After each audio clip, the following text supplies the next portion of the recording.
on a disk floating through space with a tiny sun.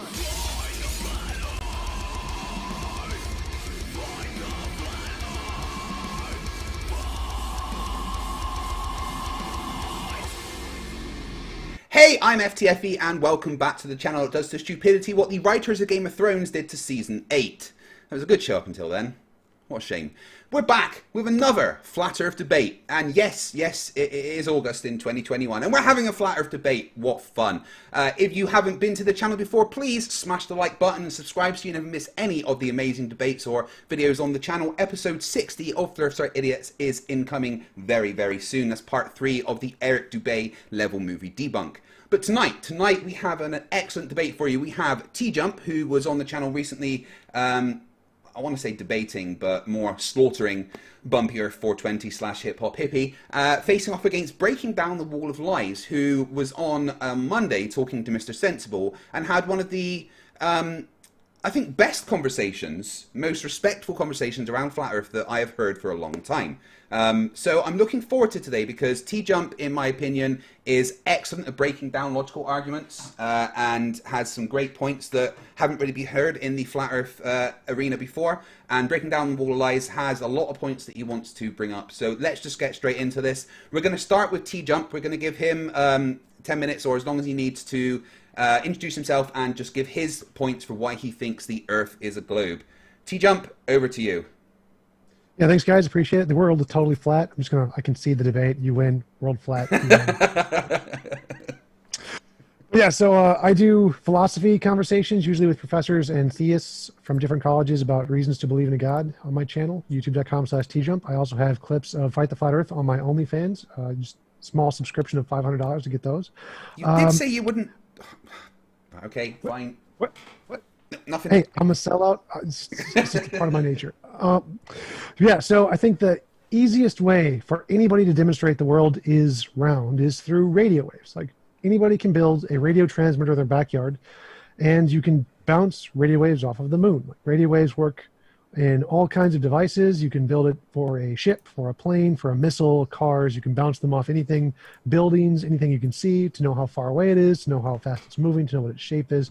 Radio waves are a very effective, reliable way that is accessible to anyone to measure speed, size, shape, all kinds of different variables with your own technology. You can do this. You don't have to trust anybody else. You don't have to trust NASA. You don't have to trust other people doing the work. You personally can do this. And one of the great things about this is that if you point it towards the moon, you can bounce a signal off the moon and get it back, and it takes about 5 seconds from when you send the signal to when you get the received signal. So if we know how fast radio waves travel, which is close to the speed of light, then we can calculate the distance to the moon, which is about 225 to 250,000 miles away. It changes based on the time of day and where you are on the planet, but it's about a 10 to 13% difference overall. That means that no matter where you are on the planet, and if you bounce the radio signals off the moon, it will always be at about this distance, like 225 to 250,000 miles away the entire time. But for a flat Earth, this is a problem, because if two people are measuring the distance to the moon, it's the same distance for both of them approximately, no matter where you are, since the moon is always visible every part of the night. So someone can always measure the distance to the moon, and it's always the same distance away. If the moon was traveling in a sphere or like a circle above the surface of the Earth, like the flat earthers say, then the distance to the moon should change. Like if you're directly below the moon, it should be about 1/3 of the distance as if it's like off in the horizon. But we don't see that. We see it's about the same distance.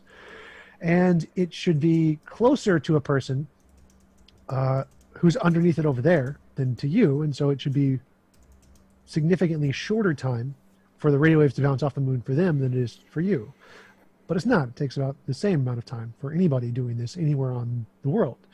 So if you understand basic geometry, the result of this is that the world must necessarily be round, because that's the only way to explain the fact that the radio signals take the same amount of time for everyone, everywhere on Earth, at any point in time during the night or day.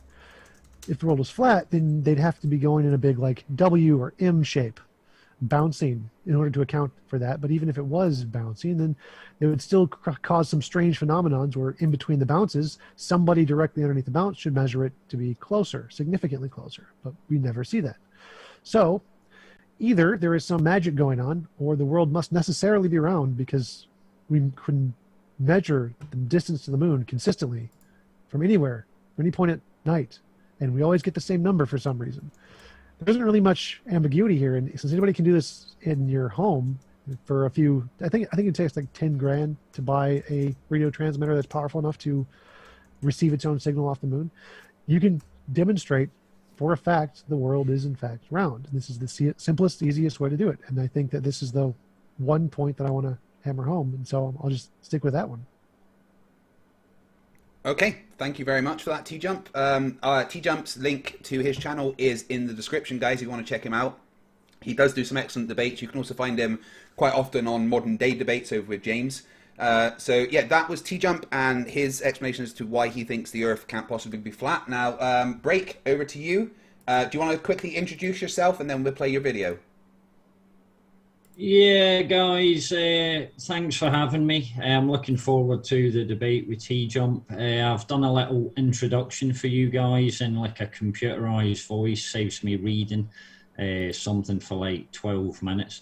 So hopefully this gets across some of the points that I'm going to make, and hopefully me and TJump can discuss some of these points after the intro. Hope I don't lose you guys during it.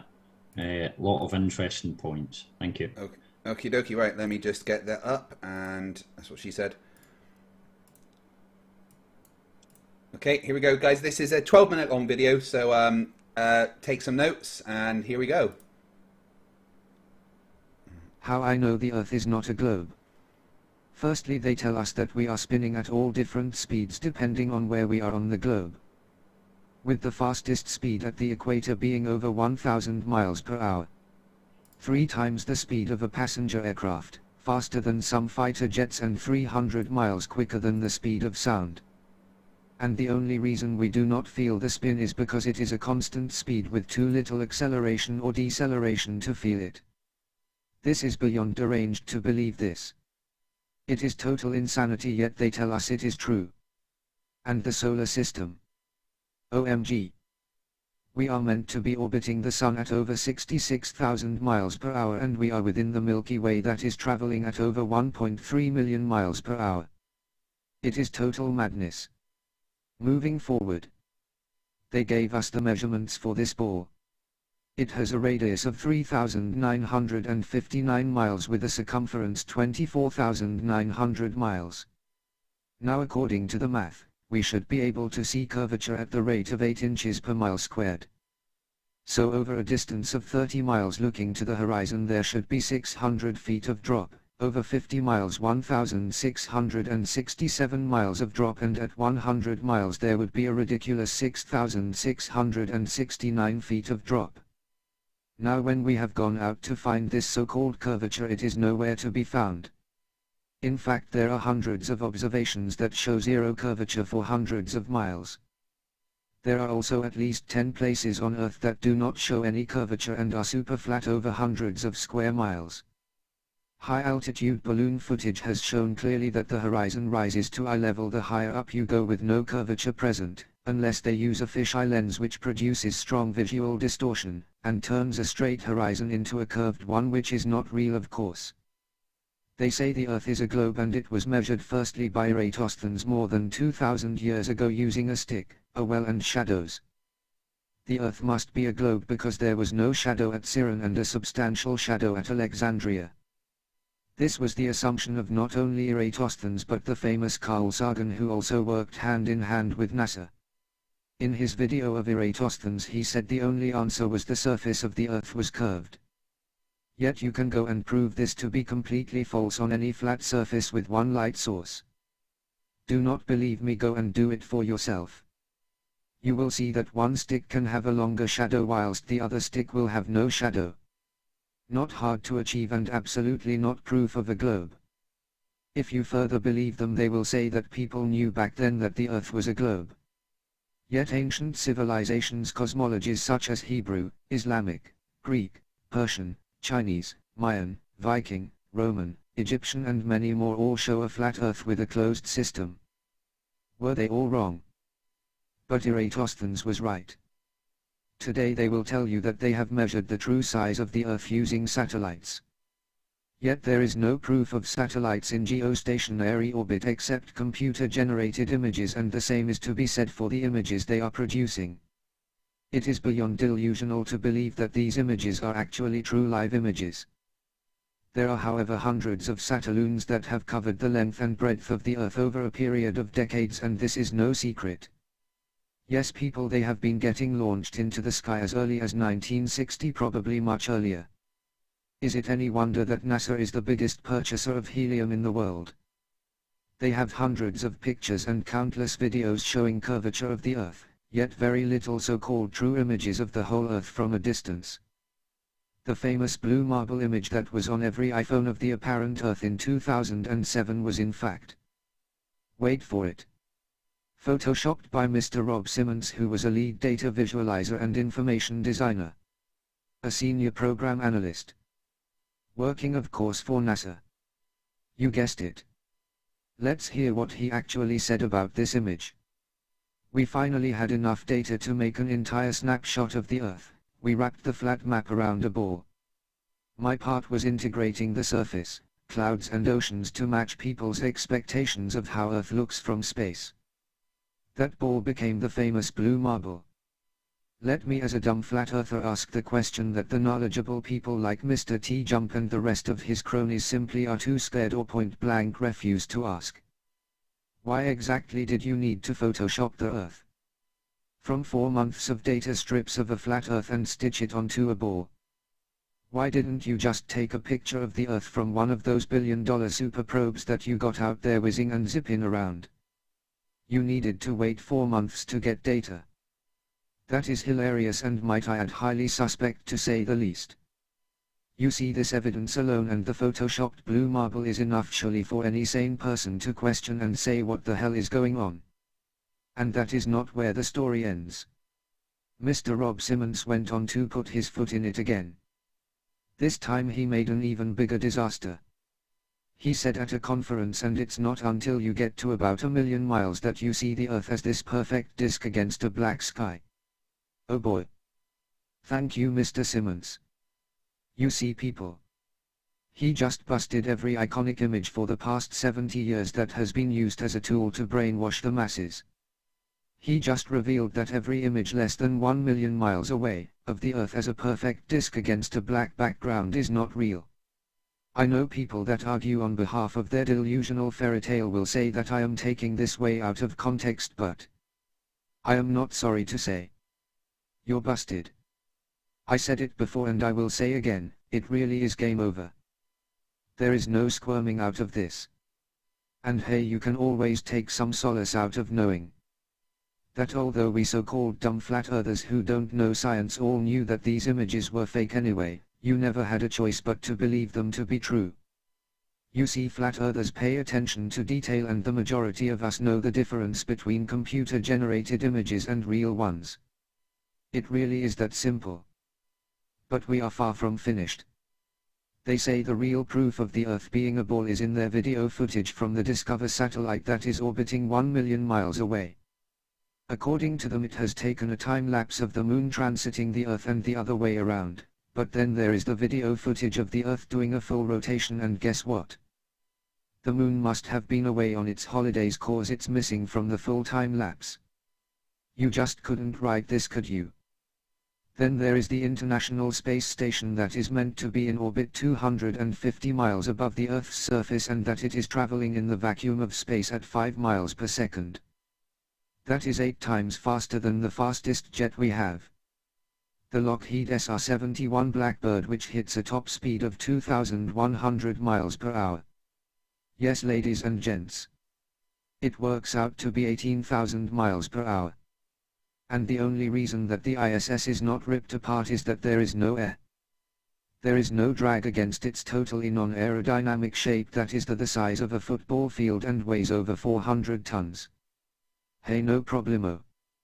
Right. It's space, we can do anything up there. And docking. Oh yeah, we just pull up alongside and jump on board. It's just like jumping on the merry-go-round but a bit faster. It's space. Hey, it's all good. Look, we sent men who landed on the moon, which they tell us is 239,000 miles away, and might I add, Mr. TJump says we can all build a radar in our own back gardens to prove the distance to the moon and then prove the Earth is a globe. This guy is in cuckoo land. But back to the point. In 1969 we sent men to the moon, and since then another 10 men have set foot on it. But we lost that technology, and it's a painful process to build it back again, thanks Don Petty. So we haven't been back to the moon since Apollo 17 mission on the 15th of December 1972, and to date still remains the last time men went out of low Earth orbit. So what have all the space agencies of the world been doing for the last nearly 50 years? I'll tell you what they have been doing. They have been sending out probes and satellites and telescopes into so-called outer space. At the cost of billions and billions. Thousands of millions. Oh, they're picturing the universe and they are looking for life on other planets. Yet we have the same grainy-looking ridiculous pictures we had nearly 100 years ago. But in color. Again, if you do not believe me, go look up the images from Mount Wilson Observatory, which was completed in 1917. In fact, go look up the French astronomer Charles Messier, who was cataloguing a diverse range of astronomical objects in the late 1700s. It's amazing. Would you agree that NASA, for all the money, trillions of dollars since their inception, have given us nothing more than pie in the sky? Literally. Oh, but we're going to the moon to build a base. And we're going to Mars from there. It's only 50 million miles away. It's outer space. Hey, no problemo. Hang on. Is there an expected date for this moon base or Mars colonization? I think you all get where I am coming from. It is all complete and utter nonsense, and whilst this fairy tale amuses the masses, everyone is forgetting the fact of the matter. They are destroying our home. You know, Earth. The place we all live. And then we are the ones being blamed for all this. Damn. There is just too many of us, and CO2 levels are a problem. Not the pollutants of the monsters that they have created and have been killing us for over a century now. You know, all the fumes from the millions of vehicles worldwide. The harmful chemicals they have leaked into our seas, the poisonous nitrates into our waterways. Then there is the 250,000 tons of nuclear waste. Well, just remember this, folks, it's not me or you that created all this mega pollution. It is them. But that is okay, because we're gonna keep the North Pole a militarized zone, and we will not allow anyone to live in Antarctica. Well, except for the thousands of research staff that are there every year, day in day out. We will make that place a safe zone for the penguins. Do you see how the lies just get thicker, how the truth is just getting harder to find? Yet I am the dumb one for asking all the right questions, and then there is people like Mr. TJump who acts all smart because he knows maths and some physics and a bit of this and a bit of that, but has no real clue as to the bigger picture. You gotta love this guy. I have one question for Mr. TJump. At what age did they tell you that you lived on a flying spinning ball, and did they present you with evidence? Or just show you cartoons? Wow. That was something. I hope you took notes there, TJump. Thank you to everyone for not having an aneurysm whilst watching that presentation there. What we're going to do now is let the guys just have a conversation.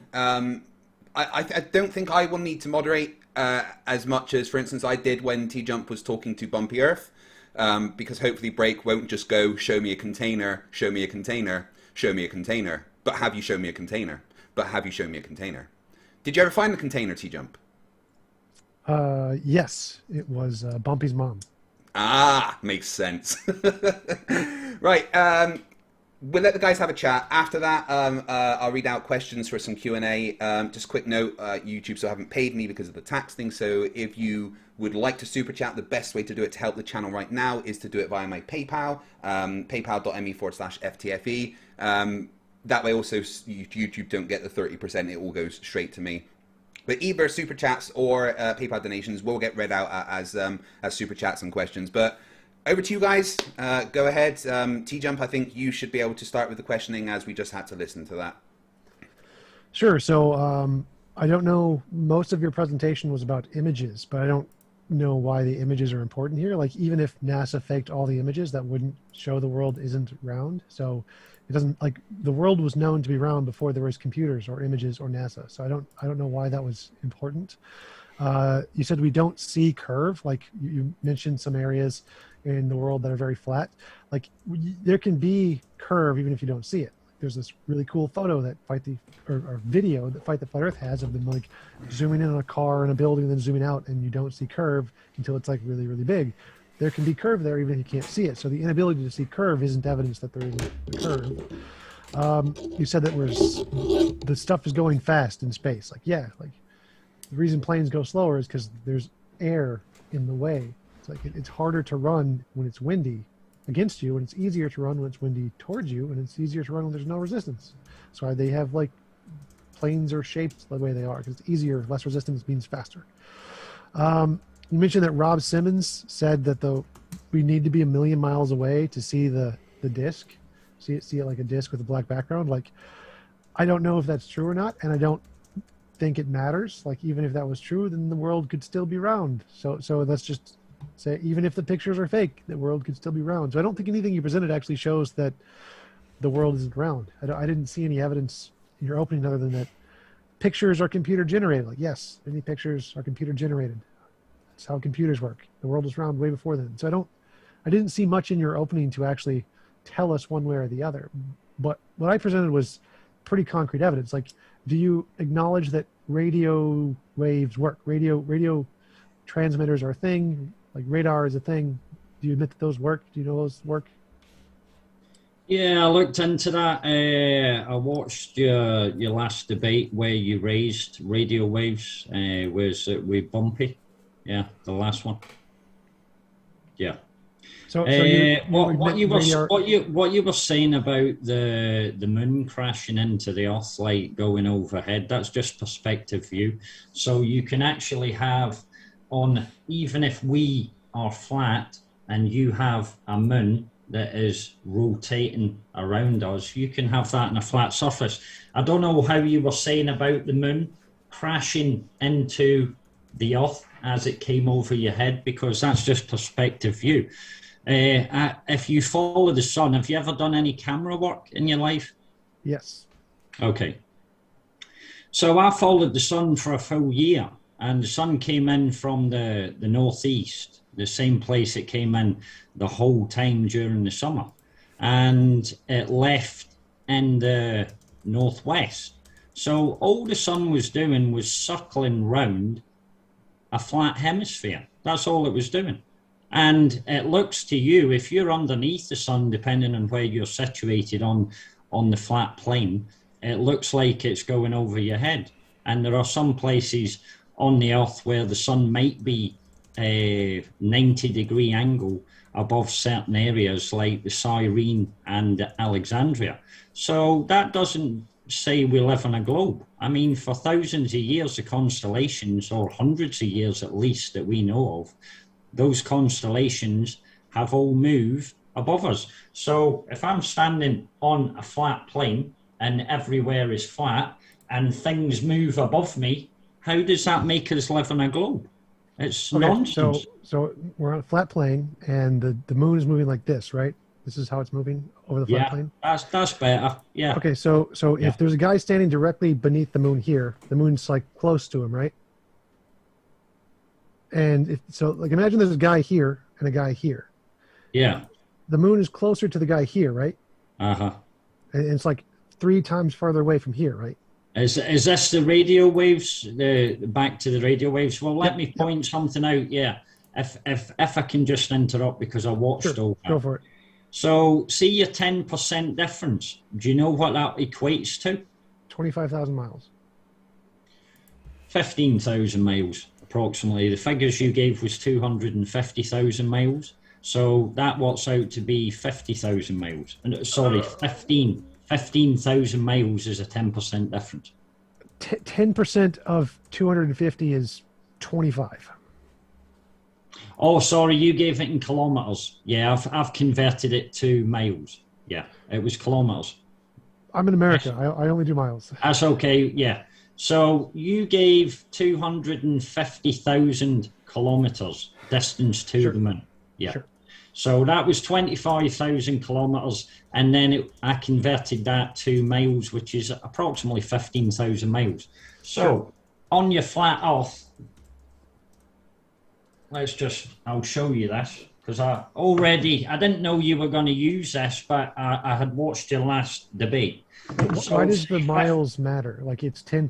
10%. Yeah, that's big though. Yeah, I'll show you. Why? You were showing the up and down distance from the moon. That's irrelevant. So if that moon stays at the same distance up and down, but moves in a circular fashion, I'll just show you. Wait. So that was not quite the argument. So the argument is that if you're standing here, it's not. So I don't think you're understanding the argument here. Let me see if I can explain it to you a little bit more. So no matter where you are, if you're standing here or here or here or here or here, just anywhere on the flat Earth, right? No matter where you are, the moon will always be 225 to 250,000 miles away. So it's about this, it's always 200, always the same distance. No matter where you are, no matter where you measure it, at any point in the night, it's always the same. Yeah, exactly.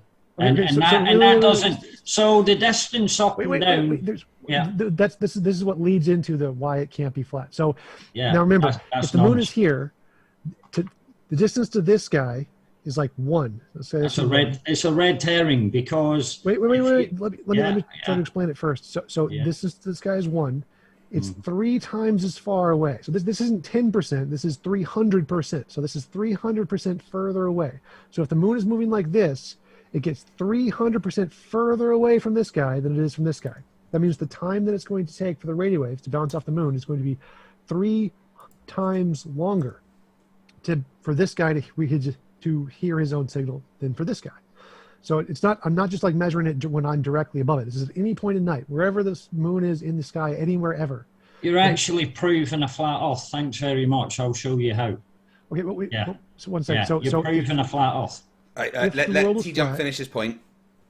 And if the moon is going like this, then one person is going to measure a 3 times longer measurement on the radio waves. We never, ever see that. It doesn't happen. It's always 1 to 1.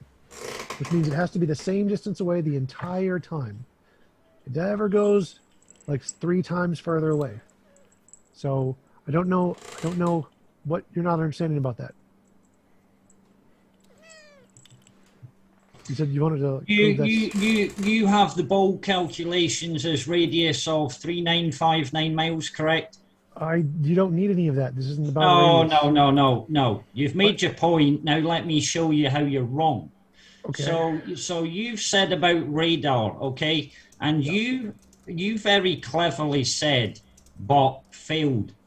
You should have missed the 10% out because the 10% works out to be 15,000 miles of difference, correct? Okay.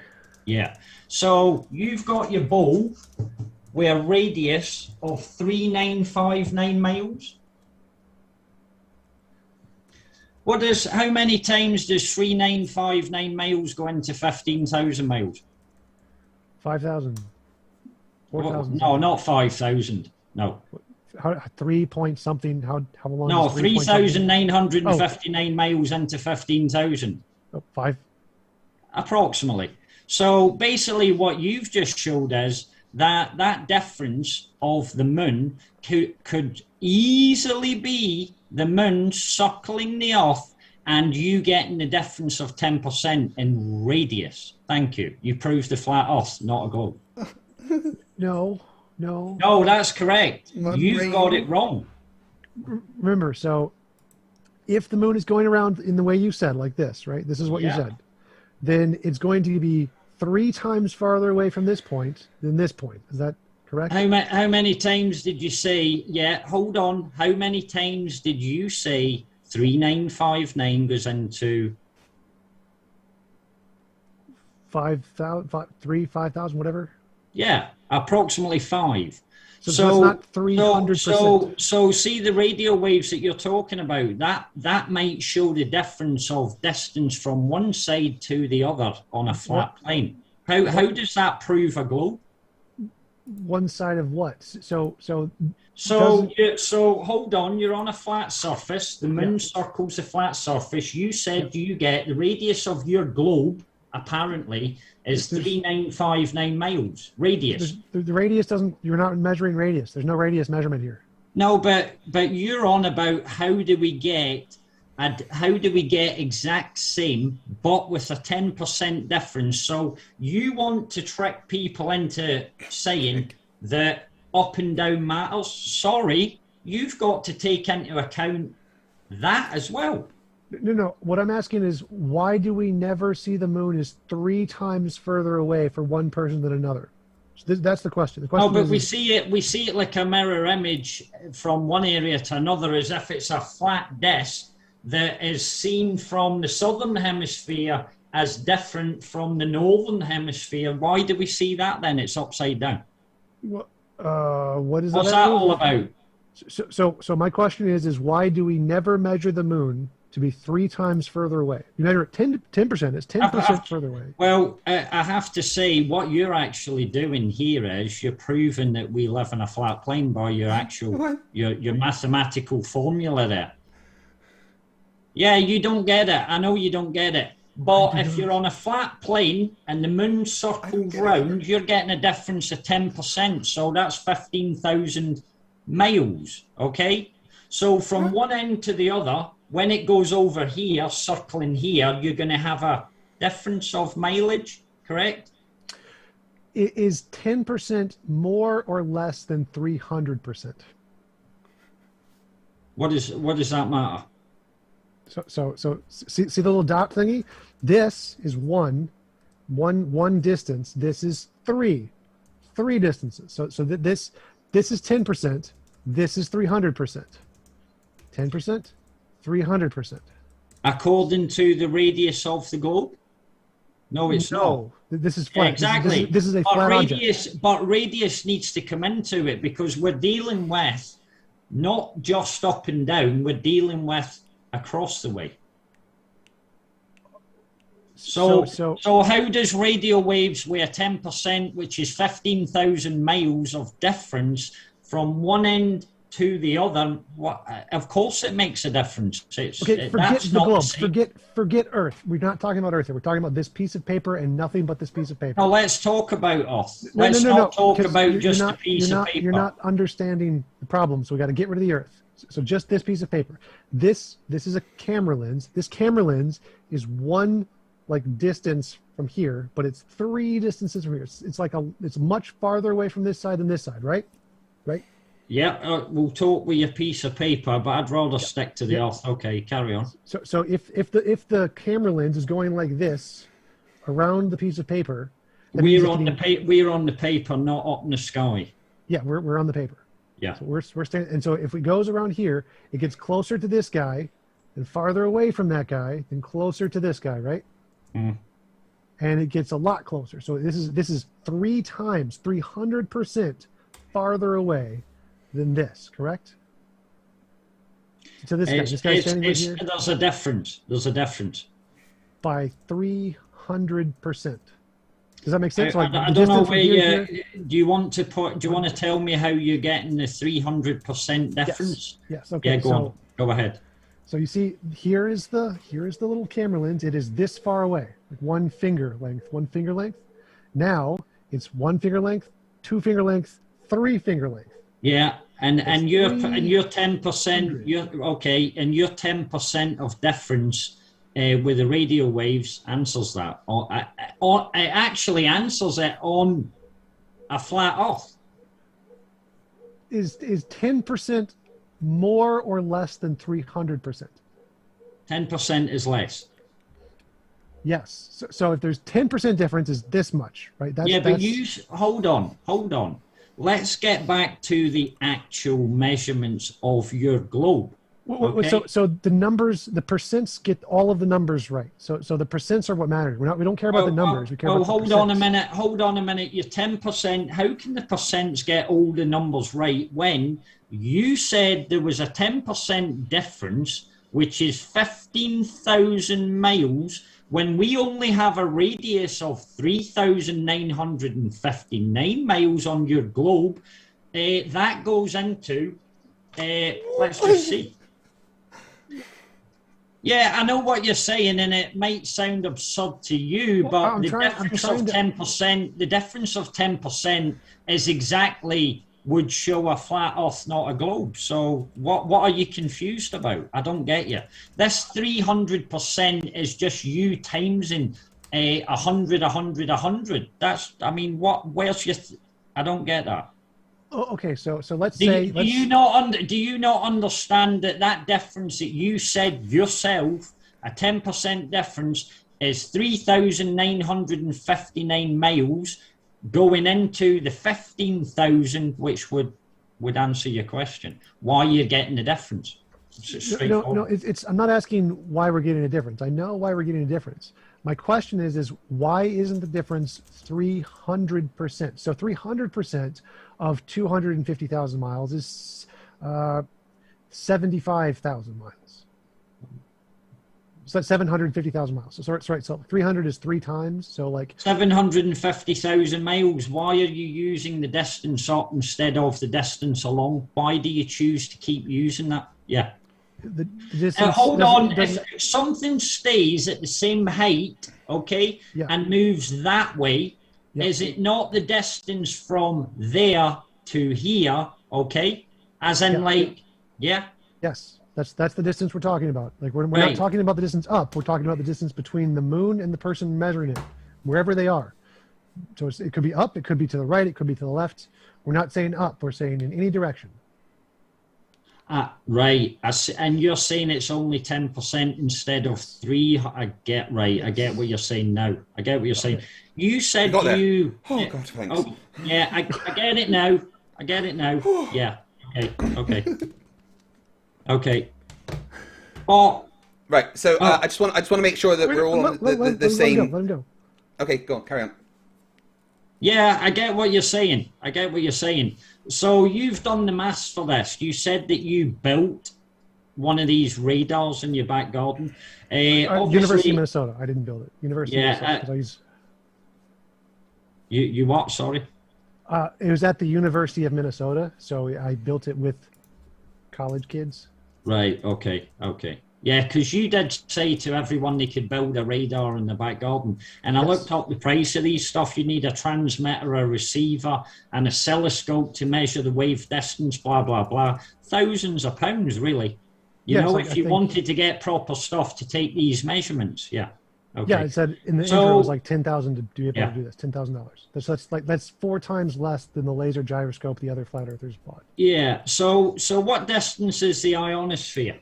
And what wave frequency goes through the ionosphere, or what wave frequency gets? Very high frequency. So your measurements to the moon, you say, are like bouncing back. So how is it that it's not the ionosphere that's just bouncing them back? Because if it was the ionosphere, it would bounce back in any direction you pointed it, but it only bounces back when you point it to the moon. Because the ionosphere is in every direction. Is the moon inside the ionosphere or outside the ionosphere? I'm not sure. Ionosphere. It's outside. I'll inform you. Yeah, it's outside the ionosphere. Yeah. Okay. So the ionosphere. How can we trust you or anyone else for that matter that says that you're actually bouncing it off the moon when the same signals bounce back off the ionosphere? And we've used that. Because they don't. Yeah, they do though. They do. When you're using very high frequency waves and you point it in any direction in the sky where the ionosphere is, you will not get a signal back. It won't bounce back. It'll only bounce back if it hits the moon or if you point at the moon. It doesn't bounce back in any other direction. So if you're using very low frequency, then it'll bounce back off the ionosphere, but not very high frequency. But the point I'm making is, how do you know that? So you're telling me that only VHF, they go through the atmosphere, they go through the ionosphere, and they hit things like planets. Yeah. Yeah. So is this how they measured the distance to Jupiter and Saturn and all these other planets? They just bounce radio waves up there. No, those are too far away. The other thing I wanted to ask is, so you said that radio waves travel at the speed of light? Almost, very close. Ah, right. So it's not actually a speed of light. I was going to say, I don't know how you could get, is that a sound wave? No, it's a electromagnetic radiation. Right. Okay. So you think that this proves that by bouncing a radio wave, which no one is going to build because it's thousands of pounds, so we can't verify that, but we can take the word of a university or a space agency. I don't ever want you to take the word of a university or a space agency. So this is like, there are many people who can afford $10,000. Like if all of the flat earthers pooled their money together, they could build like a number of these, like the laser radio gyroscope that the flat earthers bought. You could sell that and build 4 of these, test them in 4 different locations. So you have the money to test this yourself. I don't want you to trust NASA. I don't want you to trust the university. I don't want you to trust me. I want you to have something that you can do yourself. Now, you may not have the ability, the money to do it right now. That's fine. If you pooled your money on like a Patreon with the other flat earthers, you could totally do this. But I just want to give you the opportunity to do something that you can do on your own, so you don't have to trust anybody else. So have you ever, obviously you're on about this very costly way of obviously proving the earth is a globe. Have you ever went out and done any long distance observations yourself? You've got a camera, I take it. Sure, but whether or not we see curve doesn't matter. Like there can be curve even if we don't see it. So what we see isn't evidence one way or the other. But if the ball has a radius of 3959 miles with a circumference of 24,900 miles, that works out to be 8 inches per mile square. So if we stand at point A and look out over the land or the water, surely at 30 miles, we should be seeing 600 foot a drop. 50 miles, it goes up to, 1,600 foot a drop. And then at like 100 miles, it's 6,000 foot a drop. So why is it that long distance observations that have been done, hundreds of them, all show no curvature? And yet you yourself personally haven't even bothered to go out and do this?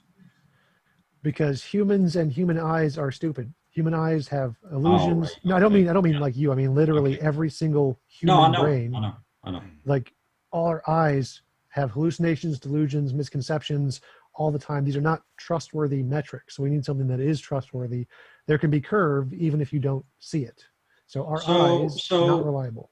So you say don't trust our senses, yet you want to trust scientists and people who say that you live on a flying spinning ball, but there's no proof or evidence of it. Because let me ask you a simple question. Let's see if you can answer honestly.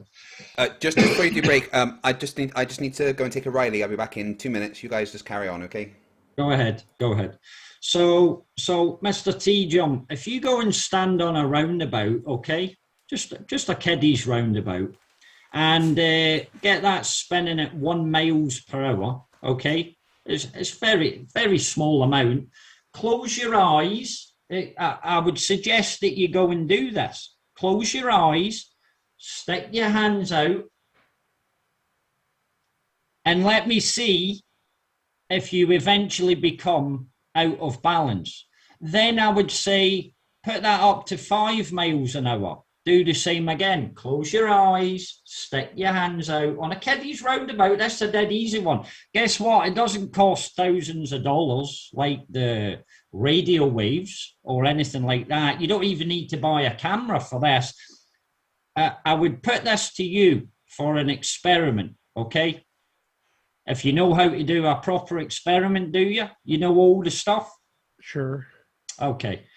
So what you want to do is... Let me answer your question. So let's take a kiddie's roundabout and let's put it in an airplane will you feel any difference from spinning on the kiddies roundabout on the ground or spinning on the kiddies roundabout in the airplane, or will it feel the same? Well, let me get back to that, but just to finish off what I'd like to do for you to help you understand that what you believe is totally ridiculous. It's cuckoo. It's insane. So get on that kiddies roundabout, film yourself, put your camera up there with its tripod, get someone to put it round at 1 mile an hour, hands out, eyes closed, see if you fall over. Then do it at 5 miles an hour, then put it up to 10 miles an hour, 15 miles an hour and 20. Mr. TJump, I'd love to see what happens to you. And yet you want everyone to believe that they're on the outside of a flying, spinning ball at 1,000 miles per hour, and forget your tangential speeds because they're irrelevant.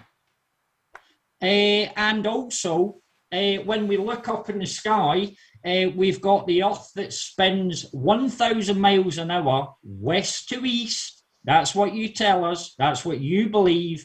That's what the scientists are saying. And yet we see the clouds traveling in all different directions. Yeah, all different directions, not following the spin of the Earth. And we're meant to believe that we're spinning at 1,000 miles per hour. Yet you couldn't go on a kiddies roundabout and stand at 5 miles an hour without becoming off balance. So you see, that's how I know I don't live in a flying, spinning ball. And that's how I know that you haven't got a clue what you're talking about. It's straightforward. And it doesn't matter all the mathematical formulas, because they have to comport to reality. Okay. Sure. So let's take your kiddie roundabout example. If you're on a kiddie's roundabout in your backyard and you spin it, you'll lose balance at 5 miles an hour or whatever. Now, if you take a kiddie's roundabout and you put it on an airplane going 600 miles per hour, will the speed that you lose balance be higher or lower or the same? You'll still lose balance all the same because you're spinning. Yeah, the human body is not designed. It has a vestibular system. There's people that suffer from different disabilities that they feel off balance. Yes. Well, guess what? I don't suffer from that. I'm thankful I don't suffer from that. But that tells me, you see, that I'm not on a flying, spinning ball. Even the human body is made to know the difference. So you lose your balance on the kiddies roundabout in your backyard, and if you're on an airplane going 600 I still lose my balance. Right, it'll be the same. So yeah. If you're, what's that to do with anything? So if you're on a really, really big plane, like, I don't know, the Earth, yeah, it would be the same, right? How would it be the same? It's the same on the ground as in an airplane, so it'd be the same. So do you have an answer? Do you have an answer why, if we are spinning, you believe that the atmosphere is traveling at the same speed as the ground, correct? Yeah? Enclosed system, 1,000 miles per hour. So the atmosphere is traveling the same as the ground speed. Close, not necessarily it changes direction. It goes in lots of different directions. So could we say that they're both, so could we say that us standing at the equator over 1,000 miles per hour and the atmosphere traveling at 1,000 miles per hour is approximately the same speed? Sure. Okay, thanks. So why then do we not see everything flying west to east to follow the rotation of the Earth? That's a problem. We see clouds. Look, everybody just look up in the sky from day to day. Look at the clouds traveling in all different directions. They're not being dragged along with the 1,000 mile per hour rotation. Would you agree? Sure, because there's... So why is that not happening? Because of temperature differences and pressure differences that cause it to go in different directions. Like, as Wetsuit would say, this is getting weird. Wind is getting weird? No, I said, as Wetsuit would say, this is getting weird. You don't have an answer. You do not have an answer at all for my answer why. Was wind. Sorry? My answer was wind. Wind no, is the answer. No, what I'm saying is, yeah, we have wind directions, and lots of different wind directions. Yes. But according to your model, if the Earth is spinning at 1,000 miles per hour, everything should be getting dragged. Are you telling me that a wind, hold on, are you telling me that a wind at 40 miles an hour that's heading northwest is not going to be dragged along with a west to east 1,000 miles per hour? Of course it is. So that's bonkers. No, because there could be different temperatures, which means different pressures. There could be like mountains can change, can help it move along, helps the wind move along and stops it from going different directions. Yeah. Wind isn't determined entirely by the rotation of the Earth. It's determined by lots of other things. You're good at maths. What's faster? A 40 mile an hour wind or a 1,000 mile per hour wind? 1,000 mile per hour wind. Yay, well done. So where's the 1,000 mile an hour wind?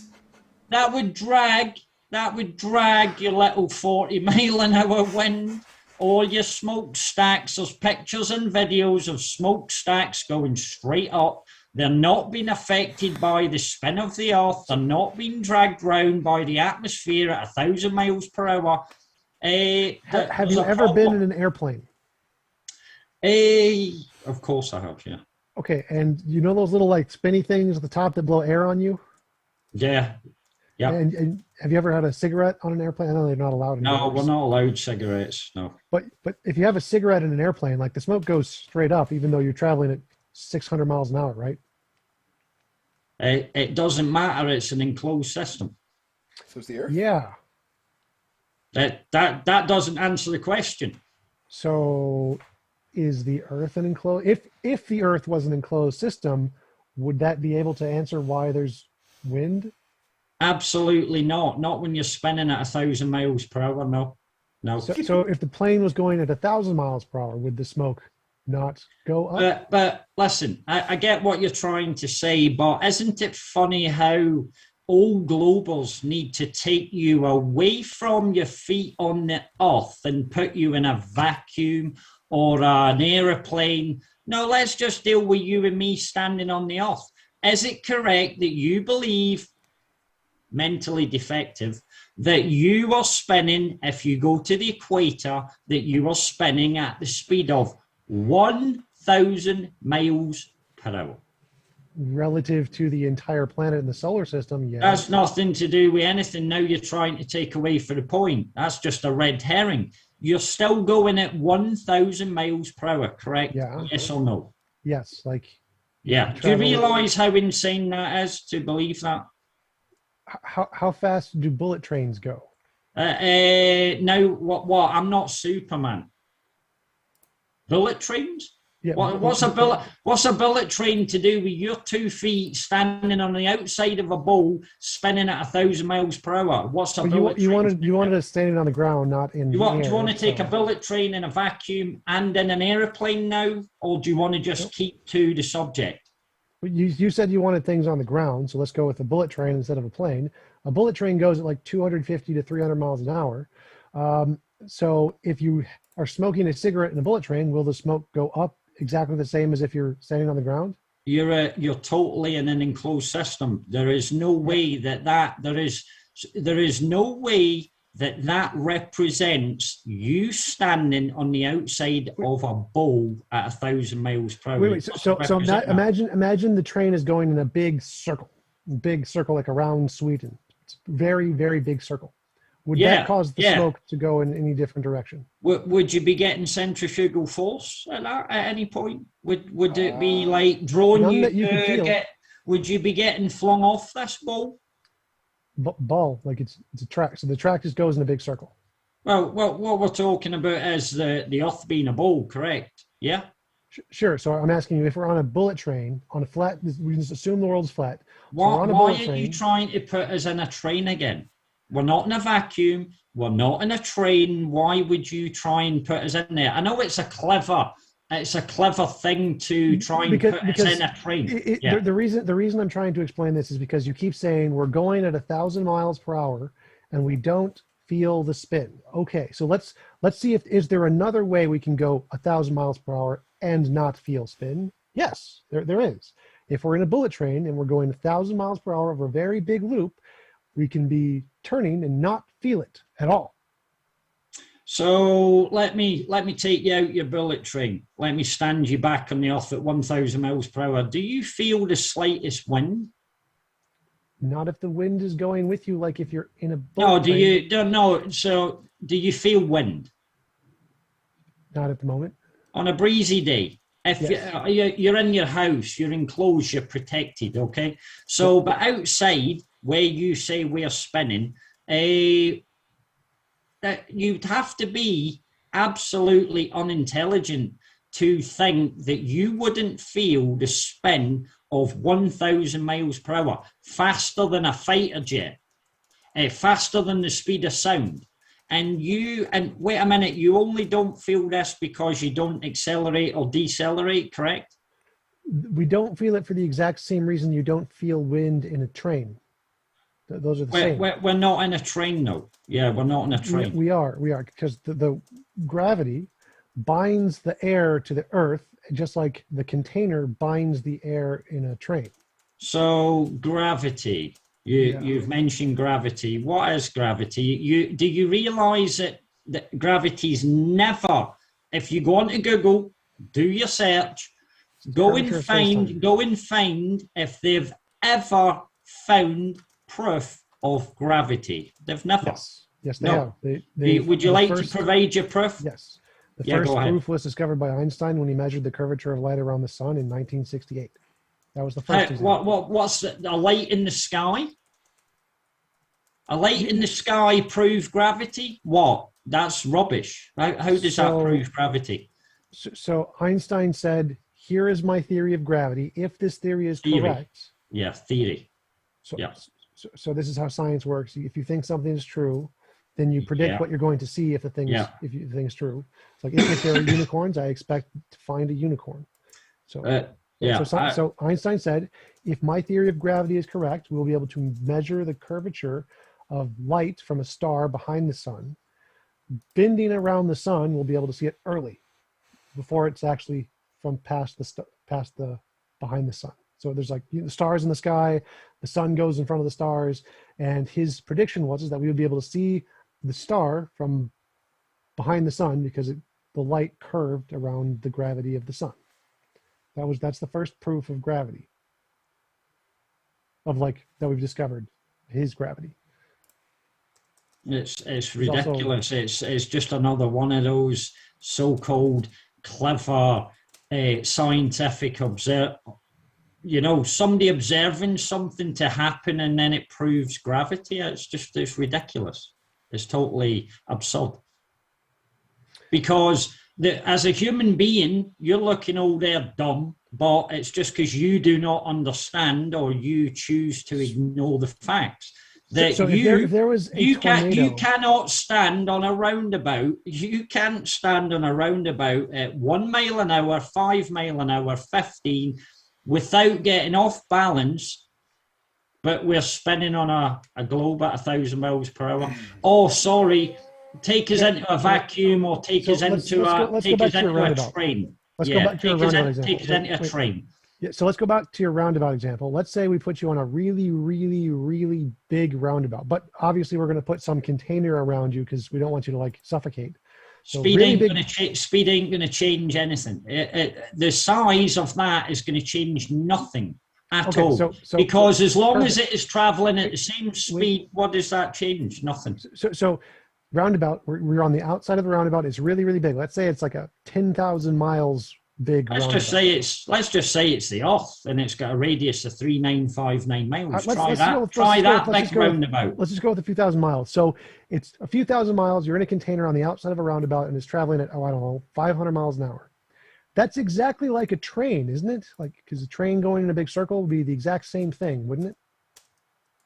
Let me ask you a question, because you don't seem to be getting this, do you? You always want to put us inside a container, okay? Yeah? Yeah? Okay. So I want the air around you to go at the same speed you are.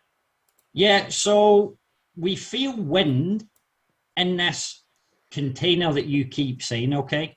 Yeah, like the fan on the airplane, we feel wind. Yeah, this ball is still spinning at 1,040 miles per hour at the equator, yet we have lots of vectors in the sky all moving in different directions, and none of them are moving west to east to follow the spin of the Earth. And if we hover a drone up in a stationary position, you know, that's out with the ground. It's not moving with the atmosphere because we're controlling it. The ground's not moving under our feet. The sky's moving. How do you explain that? Wind. Like all of the wind is exactly like the fans in an airplane. Fans in an airplane don't go the same direction as the airplane, do they? No, listen. I just removed the ground from beneath the drone. I kept it stationary. And oh, guess what? If I look down, the ground's not moving, but the sky is. Sorry, your globe's busted. Good night. No, you can fly. Yeah, it's as simple as that. Wait. Yeah. Listen. So we can fly a miniature drone in an airplane, and the fan can be blowing, and you can have it sit above your head. Here we go. In a plane again. Yeah, we always need to take us into a vacuum. No. I gave you an example before without a plane. I said, okay, so flat Earth. If the flat Earth, here's the moon. 3 times further away from here. Back to the radio waves. Yeah, thousands of pounds, guys. You can all build this in your backyard, but he never built it in his backyard. You went to a college and did that. Yeah. Forget building it. Just imagine you built it. If we measured that the moon is never 3 times further away, would that show that the world is definitely not flat and the moon is definitely not doing this? Listen, you're busted there with a drone. Okay, and a drone don't cost thousands of pounds. I don't need to go and rely on the scientific community. Where's your proof? Where's your proof? Could you answer the question? So if Where you is imagined, where is your proof? Where is your proof? So answer. Don't the start question. that. Don't start that. Answer the question. So if you could measure the moon, it doesn't matter if you can or not. We know you can. You can do it yourself. If you could measure the moon, and it will never get 3 times further away ever. You'll never measure it as 3 times further away. Does that disprove your hypothesis that the moon is doing this? No, it doesn't prove anything of what I've been talking about. You're on another imagination about radio waves. You said the moon goes like this around the Earth, correct? Okay. Do we? And I'll say this: do we have I've only got your word to take for this, correct? Yeah. No. I gave you a method that you could build yourself, so you don't have to take my word at all. Oh, for thousands of pounds, I can build this. I don't care about the thousands of pounds.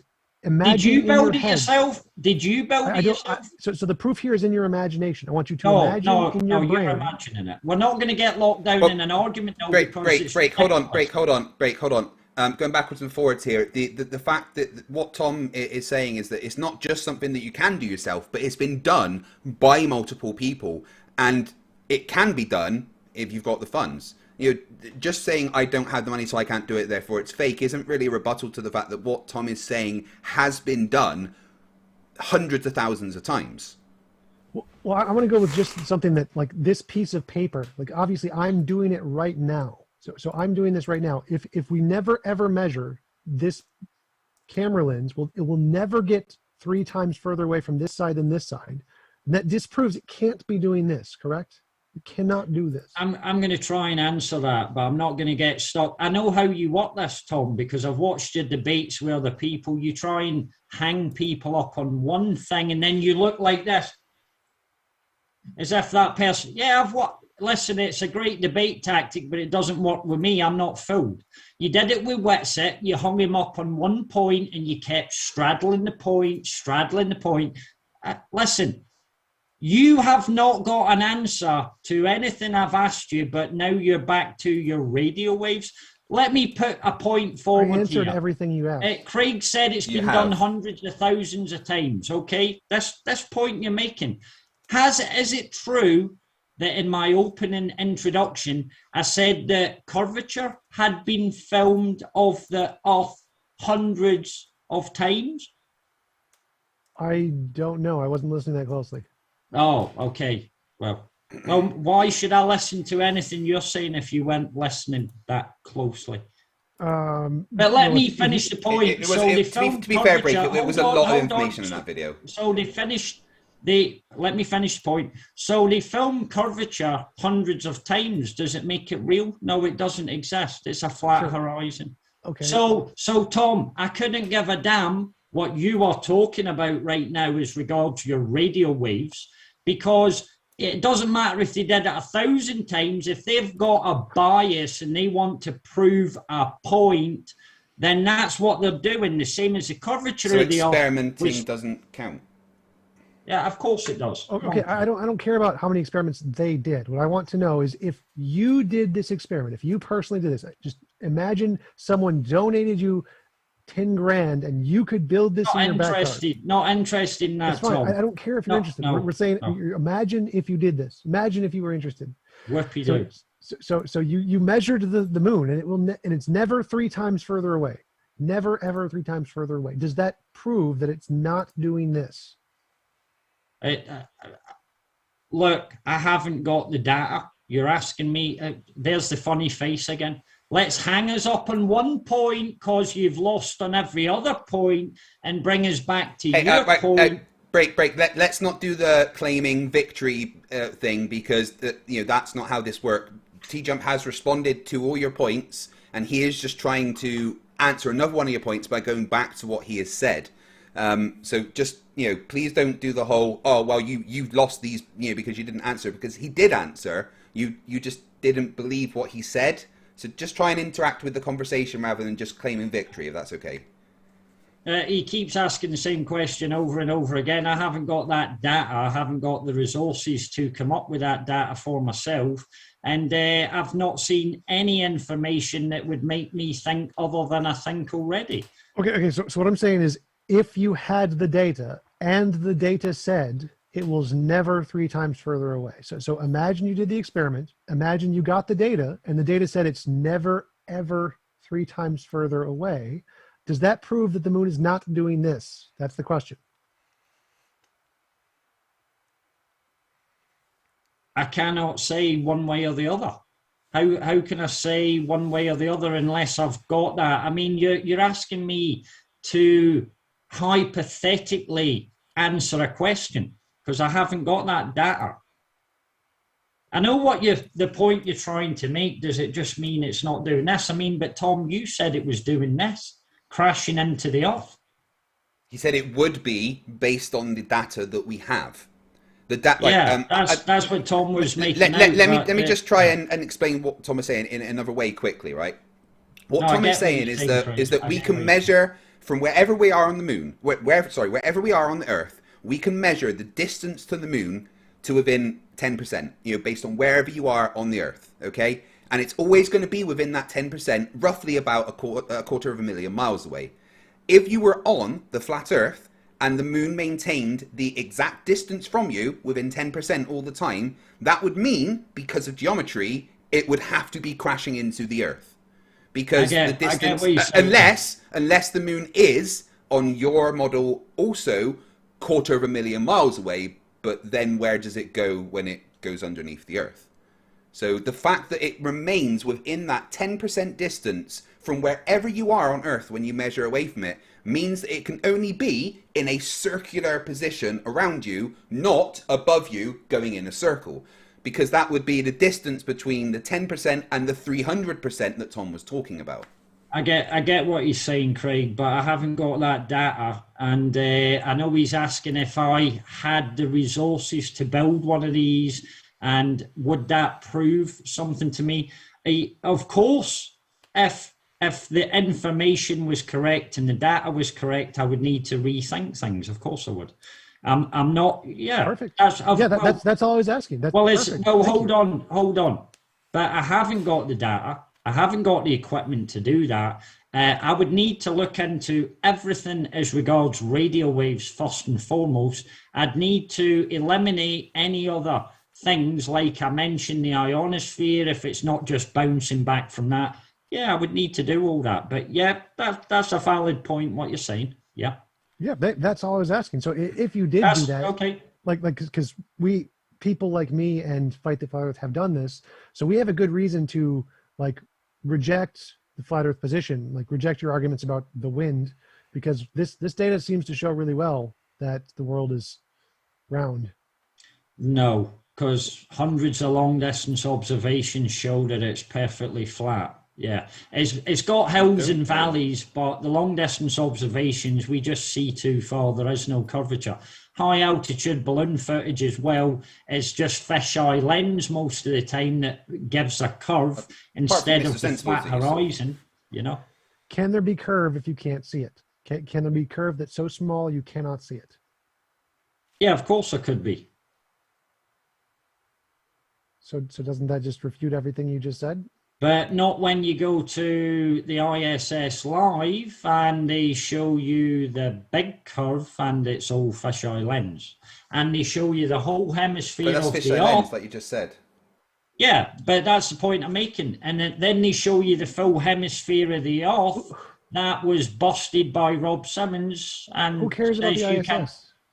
The ISS doesn't have anything to do with the ISS is one of the methods that NASA used to brainwash the rest of the world into believing we live in a ball. That's nice. I didn't bring up the ISS in time of the debate, so that's not. I don't care about the ISS. That's not relevant. It doesn't matter if you brought it up or not. I'm bringing it up. What do you think about all the fisheye lens curvature that NASA shows? Fisheye. I don't care. Like, you don't care. Whether they show fisheye lens or no lens, it makes no difference to the shape of the Earth. Like, the lenses they use doesn't change the shape of the Earth. It's there regardless of what NASA does. So did you watch the Red Bull jump? Nope. Actually, you didn't watch that either. I might have seen Felix Baumgartner. This is the Earth out there, and it shows the whole of Mexico is like a third the size of the Earth with a curve. You didn't watch that? So I might have seen that a long time ago. But remember, there can be curve even if you can't see it, right? So it doesn't matter if you can't see it. Doesn't matter. Let me ask you a question. If I show a child hundreds of images that show curvature when it's actually a fisheye lens and it's a flat horizon, will that child go on to believe that the Earth is curved? Simple question. Maybe. I don't really know. It's not a maybe. It's not a maybe. It's a yes. Images you show to a child is not evidence of the shape of the Earth. Like this is not evidence the world is flat. Saying people show pictures to kids is not evidence the world is flat. But if it's in every book and magazine it's taught in schools, and from primary school they throw a blow-up globe to children and they say, "Where do you live?" And they point where they live. Is that not brainwashing children into believing they live in a ball? Even if they were brainwashing, that isn't evidence it's not a ball. Like, brainwashing, governments doing brainwashing is not evidence that the world is flat. There's no connection between those 2 points. You're not getting the point now. Is that not what they've done to school children? When did you first believe? Hold on. When did you first get presented with that you lived on a globe? I have no idea. What does this have to do with the shape of the Earth? Because, Tom, they're brainwashing people into thinking they live on the globe. There is no proof or evidence. What does that have to do with the shape of the Earth? The fact that the governments brainwash people does not mean the world is flat. So governments brainwashing people, not evidence of flat Earth. And it's not evidence of the globe, correct? It's not evidence. It's not evidence of anything. Pictures are not pictures on the internet are not evidence. Let me ask you a question before we get hung up on a point. So, see all them things you see going about in the sky, lights in the sky. Sure. Do you have proof? Do you have proof that they are solid objects? Not all of them are solid objects. Many of them are gas clouds reflecting light. What about Saturn, Jupiter, Mars? Those are made of, Saturn and Jupiter are made of gas. They're gas giants. Try Mars. What about Mars? Mars is a big rock like the moon. What proof do you have? Where's your verification of this? We could go for other evidence of that, but that's not part of my. Go ahead. What's your evidence that Mars is a giant rock? Well, there's lots of evidence that Mars is a giant rock. Like, we can measure the radio spectroscopy of the light that bounces off of it to know what it's made of. Like, all lights bouncing off the sky, radio waves. Yeah, okay. The 9 robots going about on it. Yeah, that one. Massive lies. So the easiest way is that Yeah. when light bounces off an object, the way it reflects off the object is based on the chemical structure, the atomic structure of the particles it's hitting. So like you can test this yourself with any rock anywhere in the world. You bounce a light off it, a laser, or any other light, you can know what it's made of. And then we can do the same thing and look at the light coming from Mars and we can know what it's made of. So are you telling me that we can know what Mars is made of by bouncing a laser off it? By the light that comes off it, naturally, yes. Would I be correct in saying when they landed on the moon, they left a mirror on the moon so as it could reflect a laser back from the moon? They left 3, yes. Yeah, does Mars have has somebody landed on the moon and are they reflecting a laser back from? No, not laser. Any light. Light, just Any looking light. at it. And So looking I at the could light. take my torch and shine it up towards Mars and I'll know what it's made of. If you could get the light to reflect off it and come back, yeah. Exactly. How dumb is that? That's just preposterous. Mass spectrometer. No, hold on. Let's stick to this point because I want to get to the end of it. So you just said that by reflecting light off of an object that's 50 million miles away, you know what it's made of?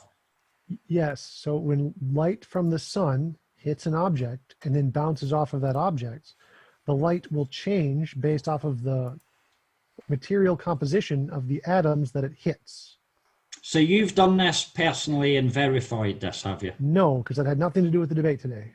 Okay. I thought the debate was as to whether we live on a bowl or a flat earth, and it was taking into account all things. I never knew it was singularized to radio waves or... Well, to be fair, that's just the evidence that TJump brought. He doesn't have to bring every bit of evidence ever because that would be silly. He just brings the specific evidence that he's been researching. Yeah, but it doesn't mean to say we have to stay singularly on one subject. It can be anything, surely. You know? Sure, but that doesn't mean that I don't have to personally research everything else that I'm not researching. Yeah, but you should, because I have. I've done that, you see. Yeah, that's why I know we don't live in a flying spinning ball. You basically are taking the word of scientists.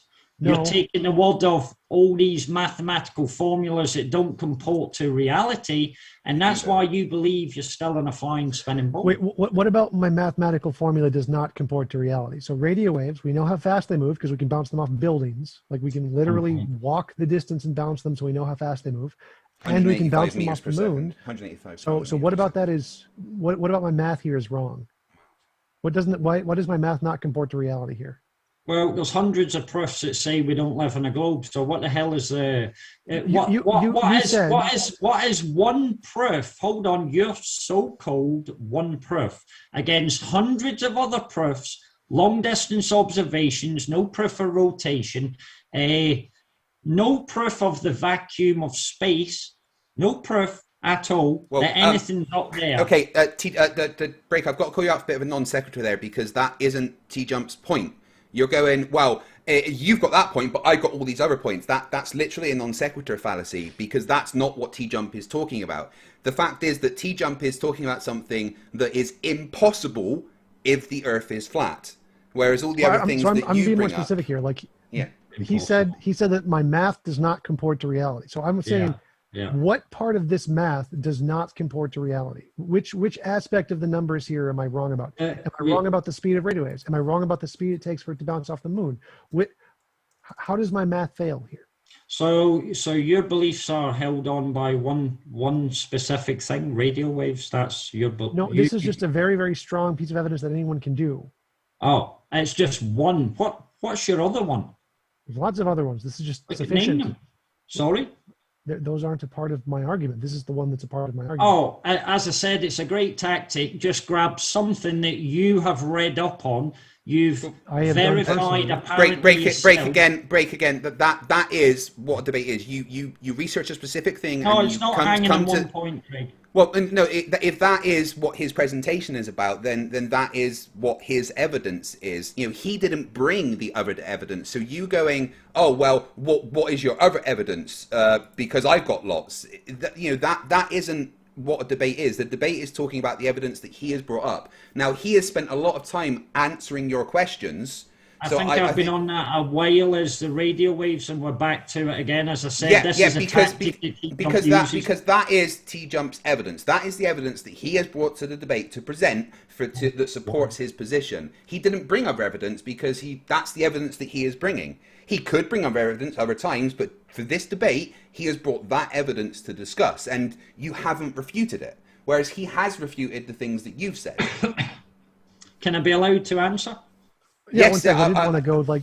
Yeah, this is where what Craig, I appreciate it's a bit difficult, but the point I'm making here is TJump's one piece of evidence has been refuted by hundreds of long-distance observations that absolutely crush TJump. With respect, you can't refute one piece of evidence by looking at a different piece of evidence. You can only refute that piece of evidence by doing the experiments that evidence is based around and falsifying it. You can't go, well, that experiment's wrong because I looked a long way and saw something else. That's not how refuting evidence works. You can only refute his evidence by talking about his evidence, not other evidence. So well, you haven't refuted his evidence. Is it not like a modus tollens? Like he's got one piece of evidence, so if there are any other evidences that absolutely destroy his evidence, it's game over, and them evidences. That's not modus tollens, and that's not how refuting evidence works. Okay, you haven't refuted his point by bringing up other things because that's not how you refute a specific point. It's like you're talking about a different thing to try and refute the thing that he's bringing up. It doesn't work. You need to specifically talk about his point and his physics and his maths and how that is wrong, rather than going, oh, well, I can see really far and basically don't understand physics, so what you say is wrong. That's not refuting what he is saying. What do you want me to say? It's like I'm not going to agree with you at all.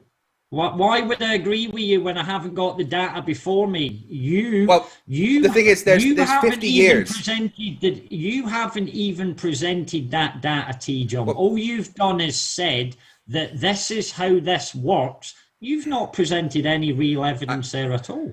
Here's the thing. There's 50 years plus of lunar ranging experiment data that can be looked at. And that entire body of data is what TJump is basing his evidence on. It's not just the fact that he's done it at college and I've done it at separate times and lots of other people have done it, but there is 50 years of lunar ranging data that supports what TJump is saying. He doesn't have to present every single bit of data to you here right now, but he can say to you, well, this data exists and this is the conclusion. What do you say based on that conclusion? That's the point here. I've already answered that, though. What I said is I don't have that data there. I would need to look into radio waves. I would need to look into how the observation was done, how these things, how they get to the results. So how can I answer something like that? Well, that's exactly how you would have to actually look into it and say, well, does this evidence disprove your worldview? So it's a good place for you to start. Like, oh, this is a good argument. In order to know how to refute it, I'd have to actually look into it. I don't know how to do that, so I can't really take a position on it. That's perfectly reasonable. Can I ask you a quick question, Break, then? Assuming that all the data that Tom has presented is correct, because and I can verify that data does exist, but just assuming that it is everything that Tom has said about the distances to the moon, about the way it's measured, and that we know that, assuming that's all correct, what is the conclusion that you would draw from that? That's like trying to answer something before looking into it. I get what you're saying. I'd need to relook at some of the ideas that I have. If the case says that what Tom is saying is correct, I would need to have a look at some different ideas of. But the moon is very elusive. The moon is. Sometimes it's there, sometimes it's not. Sometimes it's overshadowing the sun. It does lots of strange things. Sometimes you can't find it anywhere on the earth. So we're talking. We always know where the moon is. Yeah, they say they know where it is, but you'll not be able to find it in the sky. There are Well, yeah, nights because where there's that particular moon is, times. There's particular times where you're not supposed to see it in the sky, and other parts of the world. no, what is it, over Antarctica the times or something like the only people can see it in Antarctica? Don't be so silly. Well, so what about Orbital when planes it's a would new not moon? be in alignment, so you wouldn't be able What to see it at about certain points when of the it's in month. are you telling me that you can see it when it's a new moon? You can see a new moon, Tom. Yes. That question's to you. Yes, you can. You can see it with like Yeah. better cameras. Wow. Yeah. Oh, so me, I mean, I'm talking about me. I'm not talking about NASA again. You know, I it's don't mean going, NASA. I mean like anything that Yeah. has high exposure can see the moon. yeah. The moon. You Yeah. don't need to like literally see it with your eyes to be able Yeah, to see it. you go and try and look for it when it's totally blacked out. You go Well, and try a and new look for moon it. isn't totally blacked out. That's just the first lunar phase, and it'll have like Yeah, a tiny sliver of the moon there's that no you can light see. coming from the moon at all. When it's going through its final phase, there is zero illumination Well, at all. there is still illumination. It's just very low. So if you have a high exposure camera, you can just point the camera at it and it'll still be able to see it. You've obviously never done this, Tom. You're just Yes, talking. yes, I have. You've Yes, I have. captured the moon when it was zero exposure. It's never zero exposure. Like there's Where no did time you when it's zero. what part of the world did you capture this in? The moon. Here's when a it was picture of the totally new black? moon taken with a P900. Yeah, that's got some illumination. Yeah, that's the new moon. That's That is a percentage of illumination that shows where the moon is. The new moon- I'm talking about the moon when no one can find it on either side of the world and it is totally blacked out. I'm talking. there is no such time when the moon has zero illumination. That never happens. Yeah, Ever. Tom, that's just your word against mine, I'm afraid. Are you telling me Well, that your word against like 7.5 billion people, but yeah, never mind. 7.5 billion people, Craig, have not went out with a P900 and looked for the moon when it is totally blacked out.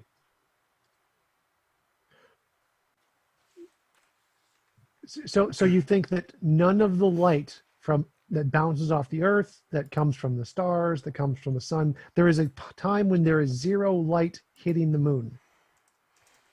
That's if you go on to Moongiant, you'll see it's zero luminosity. Zero. It's totally blacked out. There is zero light hitting a moon.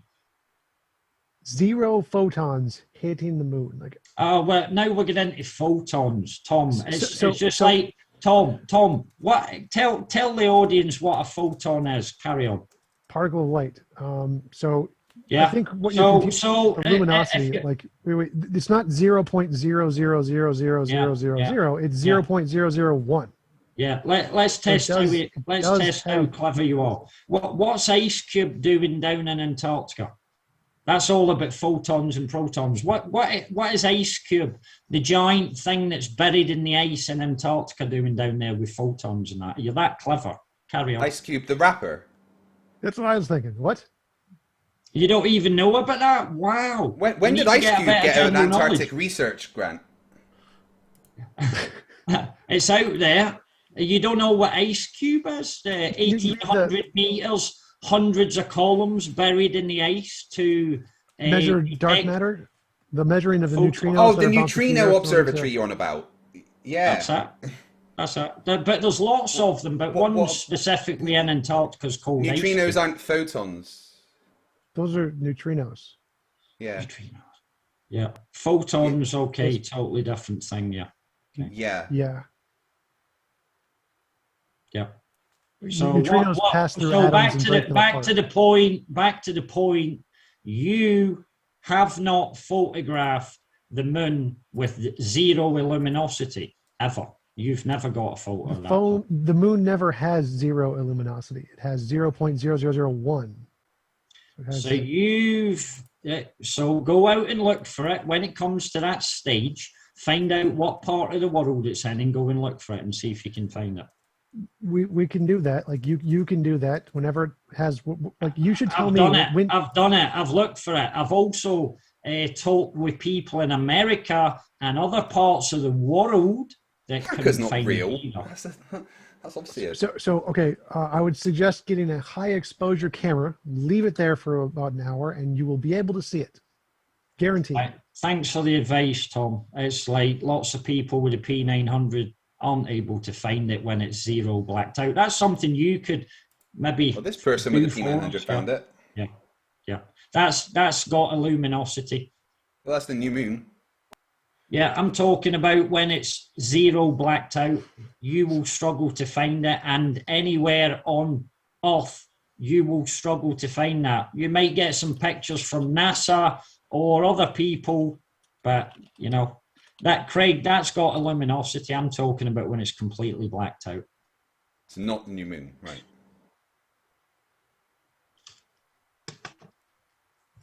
I'm ready to go to Q&A. This was fun. Yeah, it was basically you couldn't answer stack loads of points, but you kept coming back to radio waves. I think the audience will To see be fair, Break, he answered literally every one of your points, but you kind of nutted everything he put us said. in a train, Craig. He put us in a train and an aeroplane. Well, all the like time, the Earth is a closed system, so we know that. So it is equivalent to a train moving. The wind moves with the Earth's rotation, but it is, you know, on its own vector. But an entire storm system, regardless of what way that's moving, it's still moving with the rotation of the Earth. So, for instance, if a storm system is moving at the equator to the west at 200 miles an hour, it still technically has a tangential speed to the east of 800 miles an hour. It's, you know, all about relative motion. Everything that happens within the atmosphere rotates with the Earth, but it has its own, you know, based, like Tom said, based on temperature and pressure, the air will move up and down and north and south and east and west, but the entire system is still rotating with the Earth because of relative motion. Exactly the same as I was showing, while we were talking, I was showing a video of the bullet trains that Tom was talking about, and you can sit on a bullet train which goes, you know, hundreds and hundreds of miles an hour and balance a coin and a bottle of water, and they do not move because they're moving the same speed as the train. But you can get up and walk up and down that train. So if the train's going one way, but then you get up the train and you walk against the direction the train is going, you're then just moving with the train, but slightly slower. Same as on Earth and weather and everything else. And there was one other point you brought up that I wanted to quickly go over. You were saying about, hold on, Craig. Can I just jump in there for a second? Not the same as on Earth, because TJump was saying that put us on a train, put us on a plane. They have a solid barrier wall. Yeah, so that is they're a closed system. That the Earth doesn't have a solid barrier wall. It has what you guys say is a vacuum of space next to a pressurized it has gravity. It is a closed system. A closed system, the same as the train, is a closed system. Cavendish, Schehelian, Pound-Repka, the Eddington experiment of 1919, and the discovery of Neptune would very much disagree with you, because they are 5 experiments that follow the scientific method that experimentally demonstrate that gravity is a fact. Cavendish has been debunked. It's never been debunked. It's been misunderstood. Yeah, there's a difference. Right. Now, there was one other thing I wanted to quickly go over with you. You were saying, why doesn't the Earth fling us off yet where a roundabout would? Well, this is the Earth on the left, with the equator a tangential speed of 1,000 miles an hour. And at the equator, you will have a centrifugal acceleration acting on you of 0.03 meters per second squared. This is a little roundabout with a, let's say, radius of 5 meters. With a tangential speed of 15 miles an hour, and you're going to feel 8.3 meters per second squared, which is about over 1,000, way more than 1,000 times more than the centrifugal acceleration you would feel on Earth. So that's why you would get flung off a roundabout and not the Earth. Simples. It's like if you were thinking about taking a train around a 2,000-mile loop, it'd be like being on the outside of a roundabout thing. You'd feel the same amount of centrifugal force, which is not very much, because the further the circle is, the less change there is. So going in a train that's going in a big circle isn't going to throw you off, even if it's going 250 miles an hour. Take away the walls of that train, you'll get flung off the train, you'll die. Correct. Well, yeah, because then you're in the atmosphere. We're in the atmosphere. We're actually in the atmosphere. But being right, so Now, if you want to compare that to a train, being in the atmosphere is the equivalent of being in the train, because there is nothing outside the atmosphere that would make us move. Outside of the atmosphere, that there is a practical vacuum, although it's not next to the atmosphere. There is a gradient from 14.7 up to practically 0. So it's exactly the same as being in the train in an enclosed system, because there's nothing outside of that that would drag you away. But if you are then to do it inside the atmosphere, that atmosphere, which is moving at a different relative speed to the train that's going through it, would then create a force that would move you off of the train. But that doesn't exist outside of the Earth, because there isn't an atmosphere outside of the Earth to then drag you away. So both are a closed system, both show the same thing. There would never be a 1,000-mile-an-hour wind. Faulty demonstration. No, it's not a faulty demonstration. It's not a faulty demonstration. It's you guys not understanding physics. It's as simple as that. We're not on a train. We're not on a bus. We're not on an airplane. We're in the We are in a closed system. We are in a closed system, the same as a train or a bus or a plane. They are also closed systems. Without a solid barrier. Closed system is a closed system is a closed system. Simple. No, there isn't when you look at pressure gradients is not the same as being inside a train. Well, inside that train there's also a pressure gradient. Wait. Inside that train there's break. Inside that train there's also a pressure gradient, so that's exactly the same. But when you look at physics, it doesn't say a closed system is different whether it has a physical barrier or not. A closed system is a closed system and will act relative to being a closed system. So actually, that's I'd like to how you have to look at this. it. So imagine there is a firmament, a big dome over the globe Earth, and the dome contains the gas. Would you then no longer be able to feel the spin because there's now a big container around it? Does that solve the problem? Can now we go on the Earth and spin and not get thrown off of it? Would that be fine? Because now it's like a train. That might be closer to truth, but we're still not spinning at 1,000 miles per hour. You're right, we're not, because you don't spin in miles an hour. That's a silly thing to say. But the speed equals 1,000 miles per hour. The Earth rotates once a day, 29,000 miles circumference. So, sorry, 24,900. So that equates to one rotation per day. That equates to 1,040 miles per hour at the equator. So the speed is relevant. What's that equate to at the poles? What does that equate to at the poles? What's the tangential velocity at the poles? I don't know. As you get higher up to the poles, it becomes less, apparently. 0 at the poles is the tangential speed. That's why you don't calculate centrifugal acceleration using tangential speed. You use angular speed, and the angular speed of the Earth is 15 degrees per hour, whereas the angular speed of a roundabout is, like 360 degrees per 3 seconds or something. It's very different. Yeah, so and if you do the calculations for centrifugal acceleration, tangential linear velocity does not come into that calculation. It simply is not the same.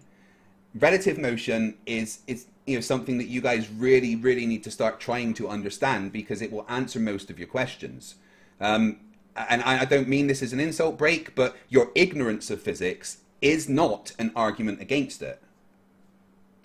I get what you're saying, Craig, but I understand. I mean, a long time ago, you said, right, that our senses are shit. Okay, they are absolutely. Yeah, our senses are real shit. What I have to say is that's the problem between pseudoscience and us, because we rely upon our senses. We also that is pseudoscience, though. Relying on your senses is pseudoscience. But Craig, if the older mathematics, put it like this, right? This is stupid sounding, but it's correct. If I've got a mathematical formula for a penguin and I show you that and it's actually a polar bear, does it mean? That's not how maths works. You couldn't ever show me a mathematical formula that would make a penguin a polar bear. That is not how maths works. Jim Panda said there's mathematics for everything. I said, well, here you go. Here's everything in reality, yes. Or you can't panda.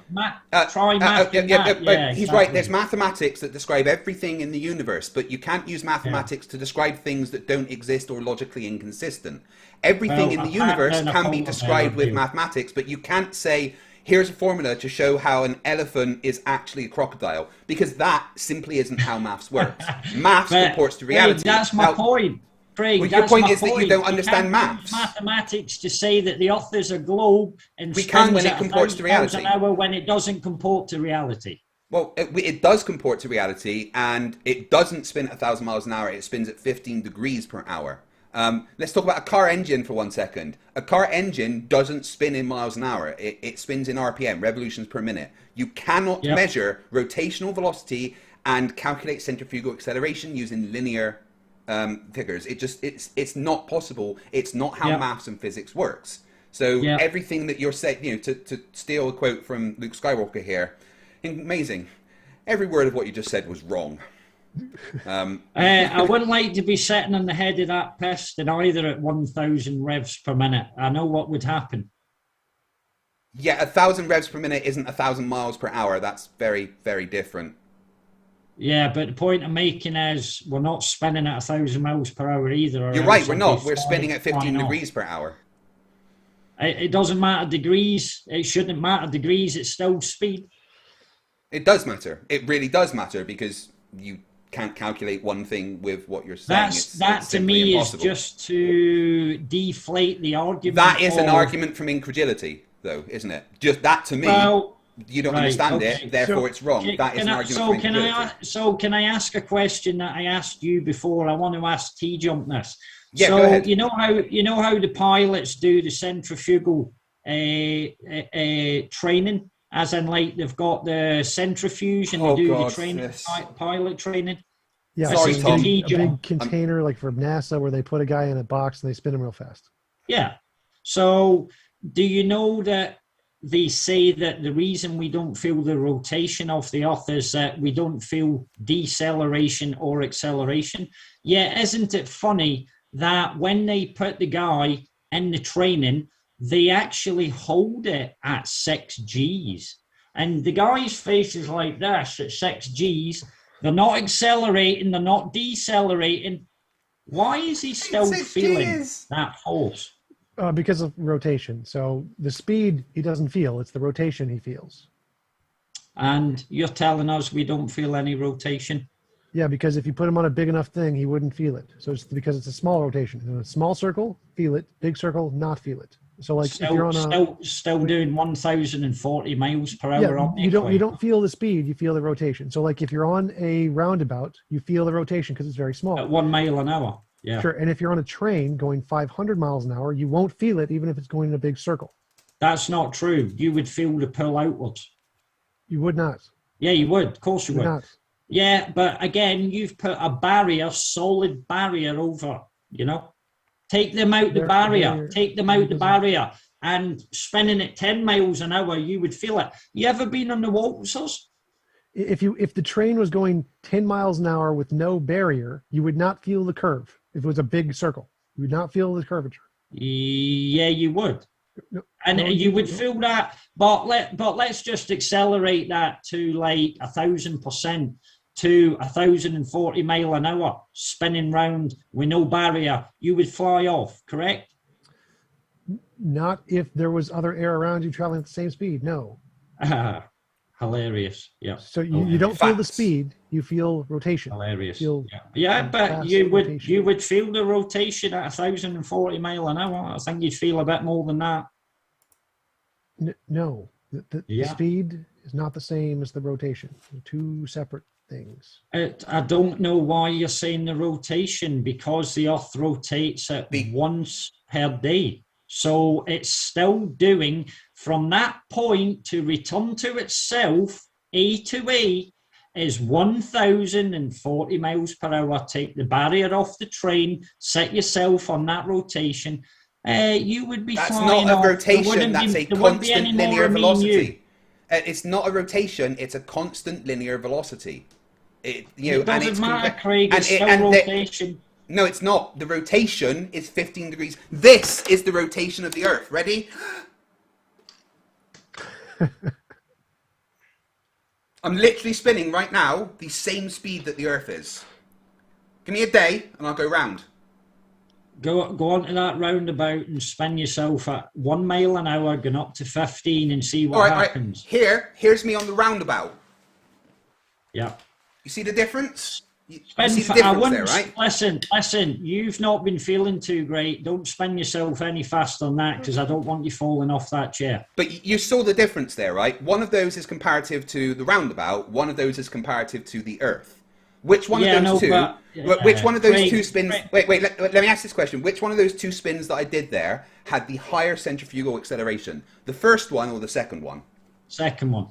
Right, exactly. That is the one where I would feel something. With the Earth, with this rotating at this speed, I'm going to feel 0.03 meters per second acceleration if I'm at the equator of Earth. That is how it works. Centrifugal acceleration is what you feel. You do not feel constant linear velocity. Yeah, I think we could argue this point till we're both blue in the face. I don't agree. Every physicist in the world is crying right now. Yeah, I know. Right, I think we should probably move on to Q&A then.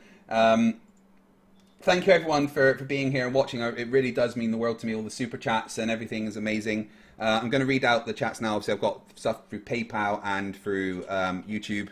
I do appreciate the stuff through PayPal because of the new tax stupid thing. YouTube didn't pay me.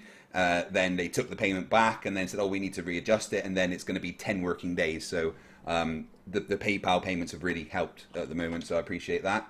Right, so I will go into my PayPal first and I'll read those out. Tom, thank you very much for taking the time again. You can find links to Tom's channel in the description. You can find Breaking Down the Wall of Lies. Just search for kids videos. Why do you do your videos for kids, Break? I don't know. It's just I'm not great with all these things. It's just I didn't want kids not to be able to watch it, and I don't think kids should be able to watch it. Really, that's it's lying to children. I don't think they should be teaching we live in a flying spinning ball from the age of 4 or 5. Why should they not teach the truth though? Yeah, well, I told you that's why I'm here. Truth, not entertainment. Yeah, but the truth is that we're on a globe that rotates. That's no just proof, no evidence. Come on, Craig. Well, all the proof and all the evidence exists on our side. There is no evidence that exists for a flat Earth, none at all. So I keep hearing. Go out and do those long distance observations, people. Yes. Again, long distance observations aren't evidence that the Earth isn't a globe because refraction exists. It's simple. Just because you guys, flat Earth exists because there is no curvature. Flat Earth exists because the education system has failed many people. Anthony Beavers. Sorry, I probably shouldn't read out your names from PayPal. I'll just say Anthony B. Although I've already doxed you. I'm sorry. 445 says, are all Flerfs bots? Please stop. Yeah.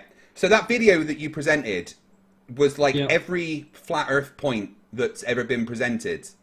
Just again. I could have fitted a lot more in, Craig, but it would have went on for about an hour. You didn't need to, and that will make an excellent video for me to debunk. Just saying Thank you. Tim M for 346 says, Lord of the Pooh, we had a movie about 20... Oh, wait, what's that say? We had a movie about 2020 called 2012 that came out in 2009. Yes, we absolutely did.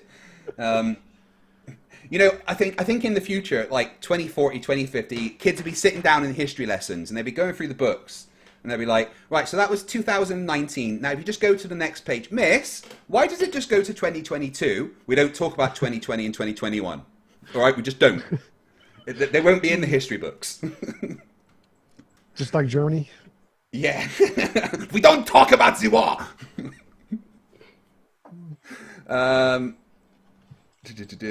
Then we've got Farmer F for £5 says, hope you are good, mate. Keep up the fight, both personal and flat Earth. Good job, TJump. Thank you for your content over the last year or so. Kept me going. I'm glad that what me and TJump and others like us do has kept you guys entertained over this pandemic. Pandemic's actually been good for business for me. What about you, TJump? Yeah, the locking people in their houses and making them watch YouTube videos does really well for YouTubers, apparently. Yeah. COVID was actually designed by YouTubers in China to make money. Absolutely. Yeah, it's all part of the... you're going to have to kill you now, TJump. You know that, right? Robert B. £6.27 says, we're watching... where'd that go? I've lost the message. That message just disappeared. We're watching Breaking Down the Wall of Lies self-destruct in real time. Yeah, thank you very much. Patrick B for 455 says, what is evidence that Mars and the other planets are not what we are told? Break, why do you say that Mars isn't a giant rock? There is no proof or evidence that anything in the sky, those lights that you see, comets, planets, they're nothing but images. I've already proved that. Things transit in shadows, transit in other so-called celestial bodies, and a little black dot is not proof of anything. I can recreate that with two lights on Earth and give you a 3D image that would fool anyone. So that's all you're seeing up there. Is right, do that. I challenge you to do that. Recreate what you've just said you can recreate, because with a P900 you can take a photo of Mars and Phoebus. I've got the video there that shows that. I've showed it many times. But if you go onto YouTube, it's called levitation, and you can grab that video yourself. So you do know that with a P900 you can take a photo of Mars and its moon Phoebus in fact you can take a photo of Jupiter and a bunch of its moons with a P900. And one thing that TJump said that was actually a little wrong was that we can't use radar and stuff to measure stuff as far away as Jupiter and Saturn. Well, actually we can and have done. Pretty much every body in the solar system has been, ranged in some fashion or another. And based on the data that we receive back from them, we can quite easily tell their composition. These are sciences that exist. Also, like I said, Mars has 9 robots going about on it, and whether or not you think that NASA are lying or not, that is evidence. Just because you don't say it's evidence doesn't stop it being evidence. Grainy fisheye lens pictures don't prove anything. There are evidence that they are on Mars. And the fact that we can track them on the way and stuff. Patrick B 67 pence says, Craig got a note about asking for his evidence about Mars, etc. Why can I not read the rest of that message? I'm sorry, PayPal is being funny. I'm only able to read a little bit. And we got Duncan M 455 says, love your content, mate. Any chance of a spanner? I will be redoing all my mods soon, so hold on for that. Dominic A, $5 says, simple reminder that today JM Truth, the film mailer, blocked you. Yes, he absolutely did. Right, that's all the stuff in PayPal, and we've got super chats.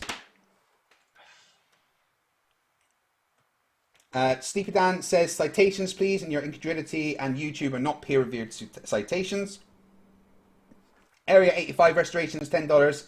A large portion of this presentation is debunked by the simple fact that NASA is not the only space organization. Yeah, Break, are all the space organizations throughout the world all in it together? Absolutely, 100%. You only need to look down to the Antarctic Treaty, how many of the countries that are all to do with the Antarctic Treaty isn't in space. I'm talking about all the space agencies, not the Antarctic Treaty. The point I'm making, you'll find all the major countries, Russia, China, Israel, every one of them are all to do with the Antarctic Treaty to stop people going there, are the same people that are to do with the space agencies. 100%. Not every country is part of the Antarctic Treaty. The Antarctic Treaty does not countries, stop 60 countries. Yeah, there's 185 countries in the world, I believe. Yeah, the rest of them don't really matter. That's like talking about of course Zimbabwe. They don't. That's literally a no true Scotsman fallacy. But and also, you can go to Antarctica. Sometimes you have to ask the permission of your country because it's dangerous, but you can go to Antarctica. There is nothing stopping you as a Scottish citizen getting a kayak and fucking going to Antarctica and then walking across Antarctica the whole way. You will die because it is the most inhospitable, barren desert on the planet. You will die. There is no point going there. But there's nothing stopping you. As I said, when you look down there, what's happening in Antarctica? They're all stripping their clothes off, jumping in the freezing cold water, snow sledding, having great fun. It's so dangerous. Watch out for the killer penguins. That's round the edges.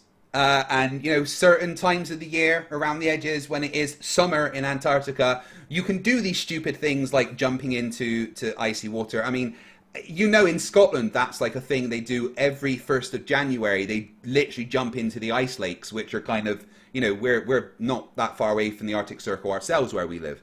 I think that's more if you go, no, it's literally done in the Flerfs here. But if you go to Antarctica and you be there during the harsh winter months, and then you go inland, away from the shore, away from the warmer weather, you're going to die. It's simple as that. Unless you are protected up to the eyeballs, you are going to die. You do not want to go to Antarctica. Nothing's stopping you doing it, but you will die. Just remember, 5,000 research staff there every year. It's so dangerous. Yeah. And it is very dangerous. A lot of them die. So Sleepy Dan $5 says, Break, who made your intro video for you? I highly doubt you wrote that and explains the text to speech. I asked NASA for a bit of help. Rob Simmons. Yeah, Rob said he wouldn't help you. Good friend of mine. We keep him in the bunker down here. Addison $2 says, breaking down the wall of lies by lying. Neato.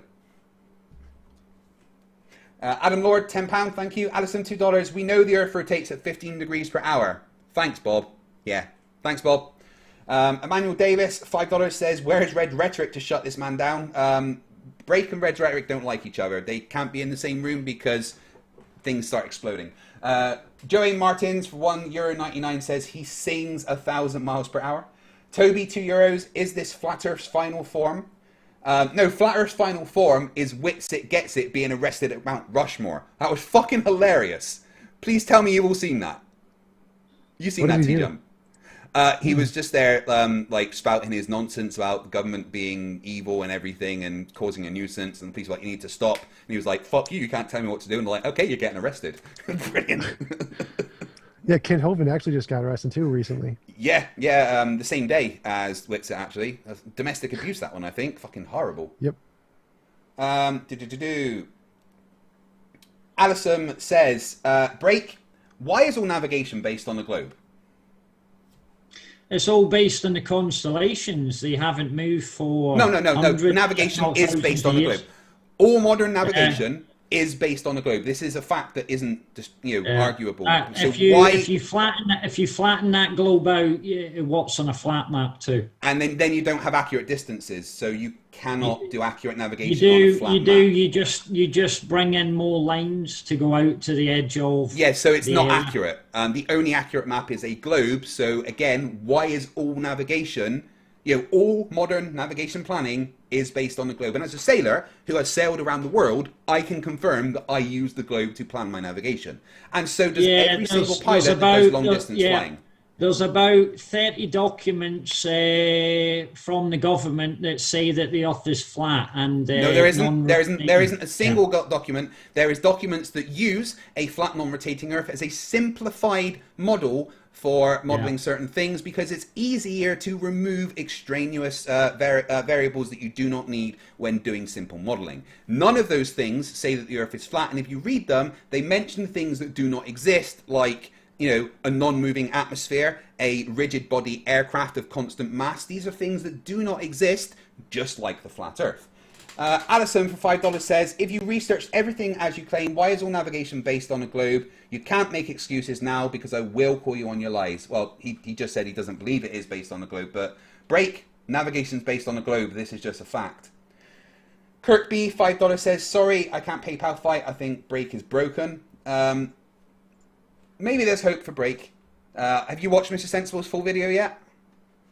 I started watching it the other night. I've not got through it all, but I do intend to finish it and get back to Mr. Sensible on it. I can't wait to see I do you want to on say, this channel.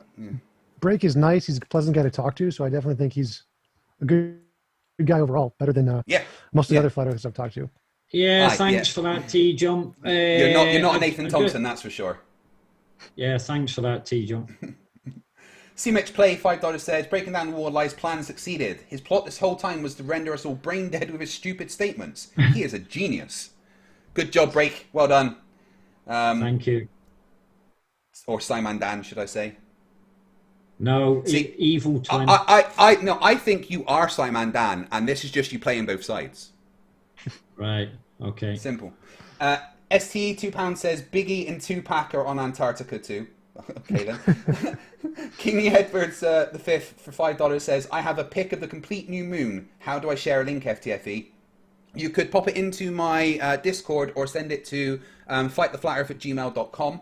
Thank you. Alison for $2 says your problem is we have measured the Earth's rotation. Yeah. What do you say about the fact that we've literally measured the Earth to be rotating at 15 degrees per hour then, Break? Well, you see, the degrees would throw people off. The truth of it is, if you're, I mean, I have to keep saying it because I can't get away from this point. If you're at the equator, you're spinning still at a speed of 1,040 miles per hour. So all this tangential but that's been measured. That has been and measured. Linear speed, yeah, it's still 1,040 miles per hour. And yeah, okay, and you're right. There is, at the equator, a tangential speed of like 1,040 miles an hour, right? But that's been measured. We know it's that. So what do you say about the fact that it's been measured? I would say that they're just measuring the speed of things in the sky. That's all, not the Earth. It's not moving. Yeah, that's not moving. None of the measurement methods look at the sky. Yeah, I would love to have a look at them. I'm gonna, Craig. Before this debate with TJump, I was looking into quite a lot of things in depth. That's what I do plan to do.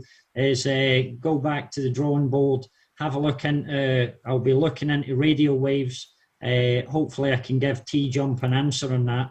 And when I do find what I'm looking for, I'll definitely get back to you, TJump. The same with everything. We need to, if we want the answers, go in deep. Just keep researching, look through and all study the physics. Stuff. Yeah, physics is not easy for some people, Craig. Though, you know. I know, but there is some basic physics that all flat earthers should learn, like the difference between tangential and rotational velocity, how to calculate centrifugal acceleration, things like that.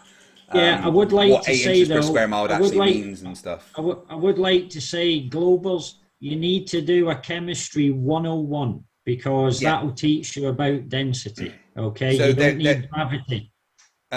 Yeah, chemistry doesn't deny gravity. In fact, many of the all the formulas in chemistry usually take gravity into account.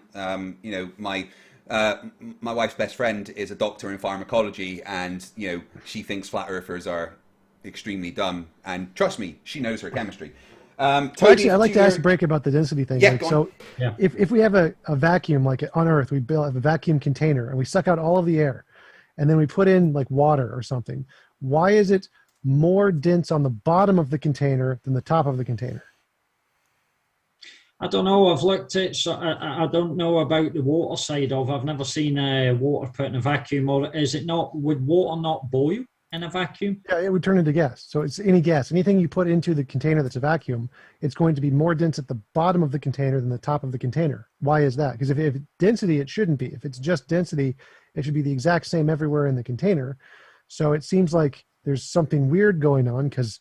Well, in a vacuum, it's like there's less to even prevent things moving down. So would they not be at rest even more so inside a vacuum as opposed to outside it? Yes, if it was just density, then there should be equal pressure everywhere, but it's not. For some reason, after we create a vacuum and we put in the gas goes to the bottom of the container.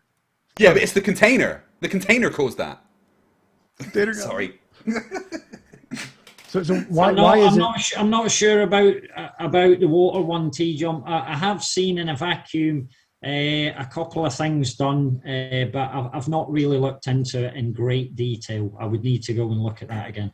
Yeah, the question is about, because if density is what's causing things to fall, for example, then if we put all of one substance into a vacuum container, then the density anywhere in the vacuum container should be the exact same, because the density of everything in the container is just that one substance. I get what you're saying. But it's not. For some reason, there's more density on the bottom of the container. And if we flip the container upside down, then the density goes to the bottom again. Right. Okay. So it seems like there's something else in addition to density. Would that not simply be exact same? If you're pulling out at the end of the day, right? Density is to do with something being heavier than the medium that surrounds it. So if you pull out all the medium, of course it should be more at the bottom, correct? Why? because then there's you're actually filling it up, nothing, though. there's actually nothing to resist it. Yeah, but So then why is it you fill going up. down? Well, the same as me and Craig spoke about, right, with a pen. If you hold a pen, the only way that pen is going to move left or right or up is if you exert force on that, if you give that energy. So the only place would it not be crazy that if this thing that has weight, which I say molecular density, was not to come back down like that, we'd all be like, whoa, what is going on here? This is crazy.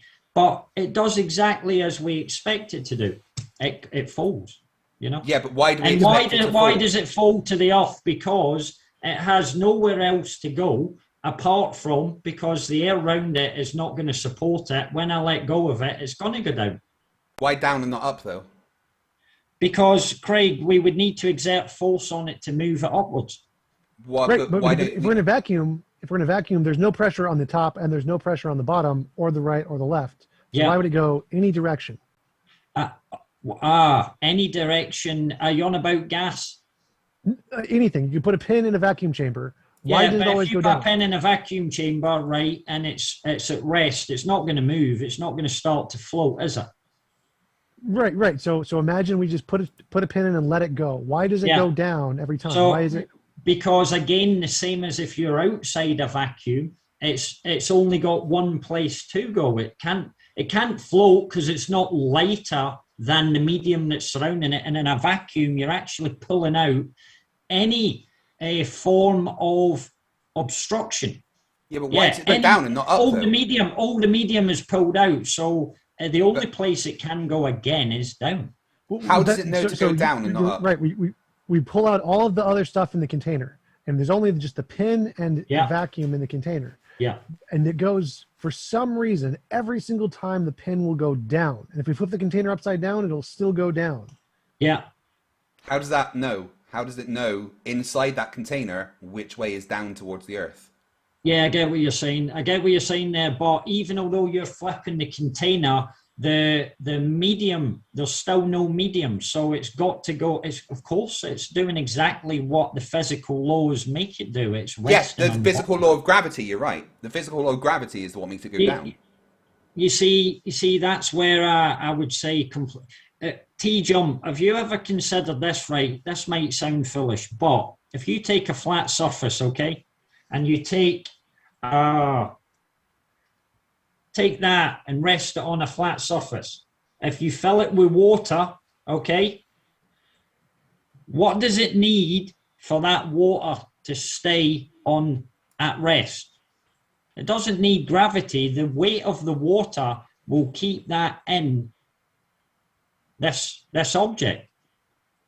Because gravity's pulling it in one direction. Like if you put it in a vacuum, like in space, it wouldn't go up or down. It would just sit nowhere because there's no. But if you think about it, right, on a flat surface, you don't need anything to keep the water in. Like a swimming pool, I use an example as a swimming pool. If you fill that with water, gravity is not required. You have the water at rest. It's contained on each side, apart from because the top. of gravity, yeah. Yeah, but that's the thing. The water has weight. Water because of gravity, has yes. weight. What is weight? Well, you see, that's where I believe, and I think studies. I was reading a white paper recently, and the chap that is an sorry. I hope it wasn't Elon Musk's white paper. No, it was an independent researcher, and he was looking at molecular density as every molecule contains what you guys would say is gravity. It's contained at a molecular level. Yeah, that's not how that works in the slightest. Molecular density has nothing to do with something's weight. And weight is a function of gravity, as simple as that. You have a mass, i.e. the amount of grams that you weigh, and the weight is the grams times the downward acceleration of gravity. You can't have weight of any kind without gravity. It's as simple as that. TJump, have you got your email on your channel? Yeah. Right. What I'll do TJump.com. is when I've read through the rest of the white paper of that independent researcher that's talking about molecular density and that being the same as the gravity that people are talking about, I'll send that paper to you and you can have a read at it if you want. Sure. Okay. Right, okay, moving on with super chats. We've got Toby for €2 says, is this Simon Dan? Pretty much, yes. Indie Tiger for $10 says, every time you say roundabout, I think the traffic circle type, not the merry-go-round type. Yeah, in Britain, roundabout means something different to in America, you know, because they can't speak properly. Craig, you know they're trying to remove all the roundabouts now so his children can't be shown how ridiculous it is about this spinning at 1,000 miles per hour. No, they're not. They've just built new roundabouts in my village. I can't find roundabouts anywhere. You're not looking very hard. Oh my god! Like if you go to the main park in Fife, there's like 5 or 6 of them. I mean, anyway. Well, I'll need to come up there. I'll need to come up there to do my experiment. Eon Dust, $10 Australian says, like PhD Tony, I also find TJump sexy because of his intelligence. Thank you. Well, I personally find TJump sexy because of his chair. I get that a lot. Tim Tully, $5 says, photos from the telescope observatory are slightly better than the P1000 and go back to the early 20th century. Christopher Mendez, $5 says, it will be impossible for a flat earther when humanity becomes a spacefaring species. I can't wait for the flat earth meltdown when people land on Mars. Here's my prediction for Mars, right? In 500 years' time, we're living on Mars, quite happy. There's going to be a group of people that are like, fuck you, you're all liars. We never came here in rockets. Mars is obviously flat. Look, we live in a dome. I mean, they're kind of right because we will be living in domes. But, you know, flat Mars. My prediction for Mars is, why don't we just say we went there, show some pictures and not really go? Because going there is probably a good thing for humanity because we fucked this planet and we need another one. So we can fuck that one too, pretty much. Yeah. Toby for €5 says, oh, by the way, it's my birthday today, so have another 5 years. Thanks for endless hours of entertainment. Sorry, PayPal's broken. Toby, happy birthday to you, you awesome person. Congratulations on another safe trip around the sun. Indie Tiger for $5 says, the polar bears will protect us from the penguin army because they are polar opposites. Boom-ch. Mike71 for $5 says, the Earth rotates 0.006944 RPM. I know, really fucking fast. Kirk B, $5. What about the guy that almost made it across Antarctica? There's quite a lot of people that almost made it across Antarctica, and some of them are still there because, you know, it's really hard to go and get their bodies. Tim Pryor for $5 says, flat earther, longitude and latitude work perfectly. Also flat earther. Earth has never been measured. Good fucking point. King Edward V says, I sent you an email the new moon from this Sunday. Break. One of my subscribers just sent me this picture of the moon that was taken with 0 luminosity. Was that from the other night? Yeah, that's from this Sunday. Right, okay. Where was it positioned, does he know? King Edward V, would you mind letting us know your location roughly? Yeah, just type it in the chat. Just interested, yeah. But yeah, that was this Sunday. So yeah, nice. Thanks for that, yeah. We've got Area 85 Restorations, $5 says, why does breaking down the wall of lies say about the recent manned Blue Origin launch and the Virgin Galactic launch? Obviously he thinks they're fake somehow, but how were they faked? No, I think they've went up there above the surface of the Earth, probably about the height of, I don't agree with the heights either. I don't think anything can get above about 150,000 feet. So their heights are completely off. They're just in it for the cash. They'll do anything. Yeah, they'll do anything for the cash. Yeah, they don't need the cash. They've got like most of the world's money. What we're seeing is the world's largest dick measuring contest in history. And I'm not kidding because Jeff Bezos literally went up in a penis. So... and then we've got Cornish Lols, who became a new member. Thank you very much. Let me just check PayPal, make sure no more come in from there. We got one that says, damn, it really is Simon Dan's evil twin. Yes, he absolutely is. Well, that's going to be it for tonight, guys. Sorry, go on. Is that because of his voice or because of what he looks like? He looks like Simon Dan. Simondan's much fitter than me. I mean, as in he does the running, so yeah, I'm a bit older now. This is Simon Dan from the future. He became a flat earther. I've came back to tell you guys the truth. Yeah, came back. King Edward V says he lives just south of Pittsburgh, PA. So, right, okay, thanks for that. Yeah, cheers. yeah, thank you, King Edward. I appreciate that. Time travel. I think I've cracked it. Right, bear with me here, TJump. Right, but so we get a wormhole. Right, that's easy. Right, we just get a wormhole, but we take the entrance to one side of the wormhole, and we go around the Earth at near light speed, and come back to the place where it was originally. Then we've got a wormhole with an entrance and an exit that are at different points in time.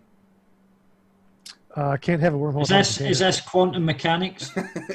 No, that's just relativity. So, Okay. you know, I've just cracked time travel. We just Bending, need a way to travel the bending speed and of light warping and a a wormhole. space-time. Yeah, definitely. And that's going to be it for tonight, guys. Now, remember, you can find TJump's channel, link in the description. You can find Breaking Down the Wall Lies. Just type in Breaking Down the Wall Lies. You'll find him in the kids section on YouTube for some reason. I've had great fun tonight. TJump, thank you very much for coming along. Breaking Down the Wall Lies, thank you very much for coming along as well. It's been a decent conversation, not too dumpster fiery, so that was nice. Any final words from you, Break? Yeah, big shout out again to the live Discord 2.0 on YouTube. That I'm banned from. If you want to go there and argue that the Earth is a flying spinning ball, tune into that.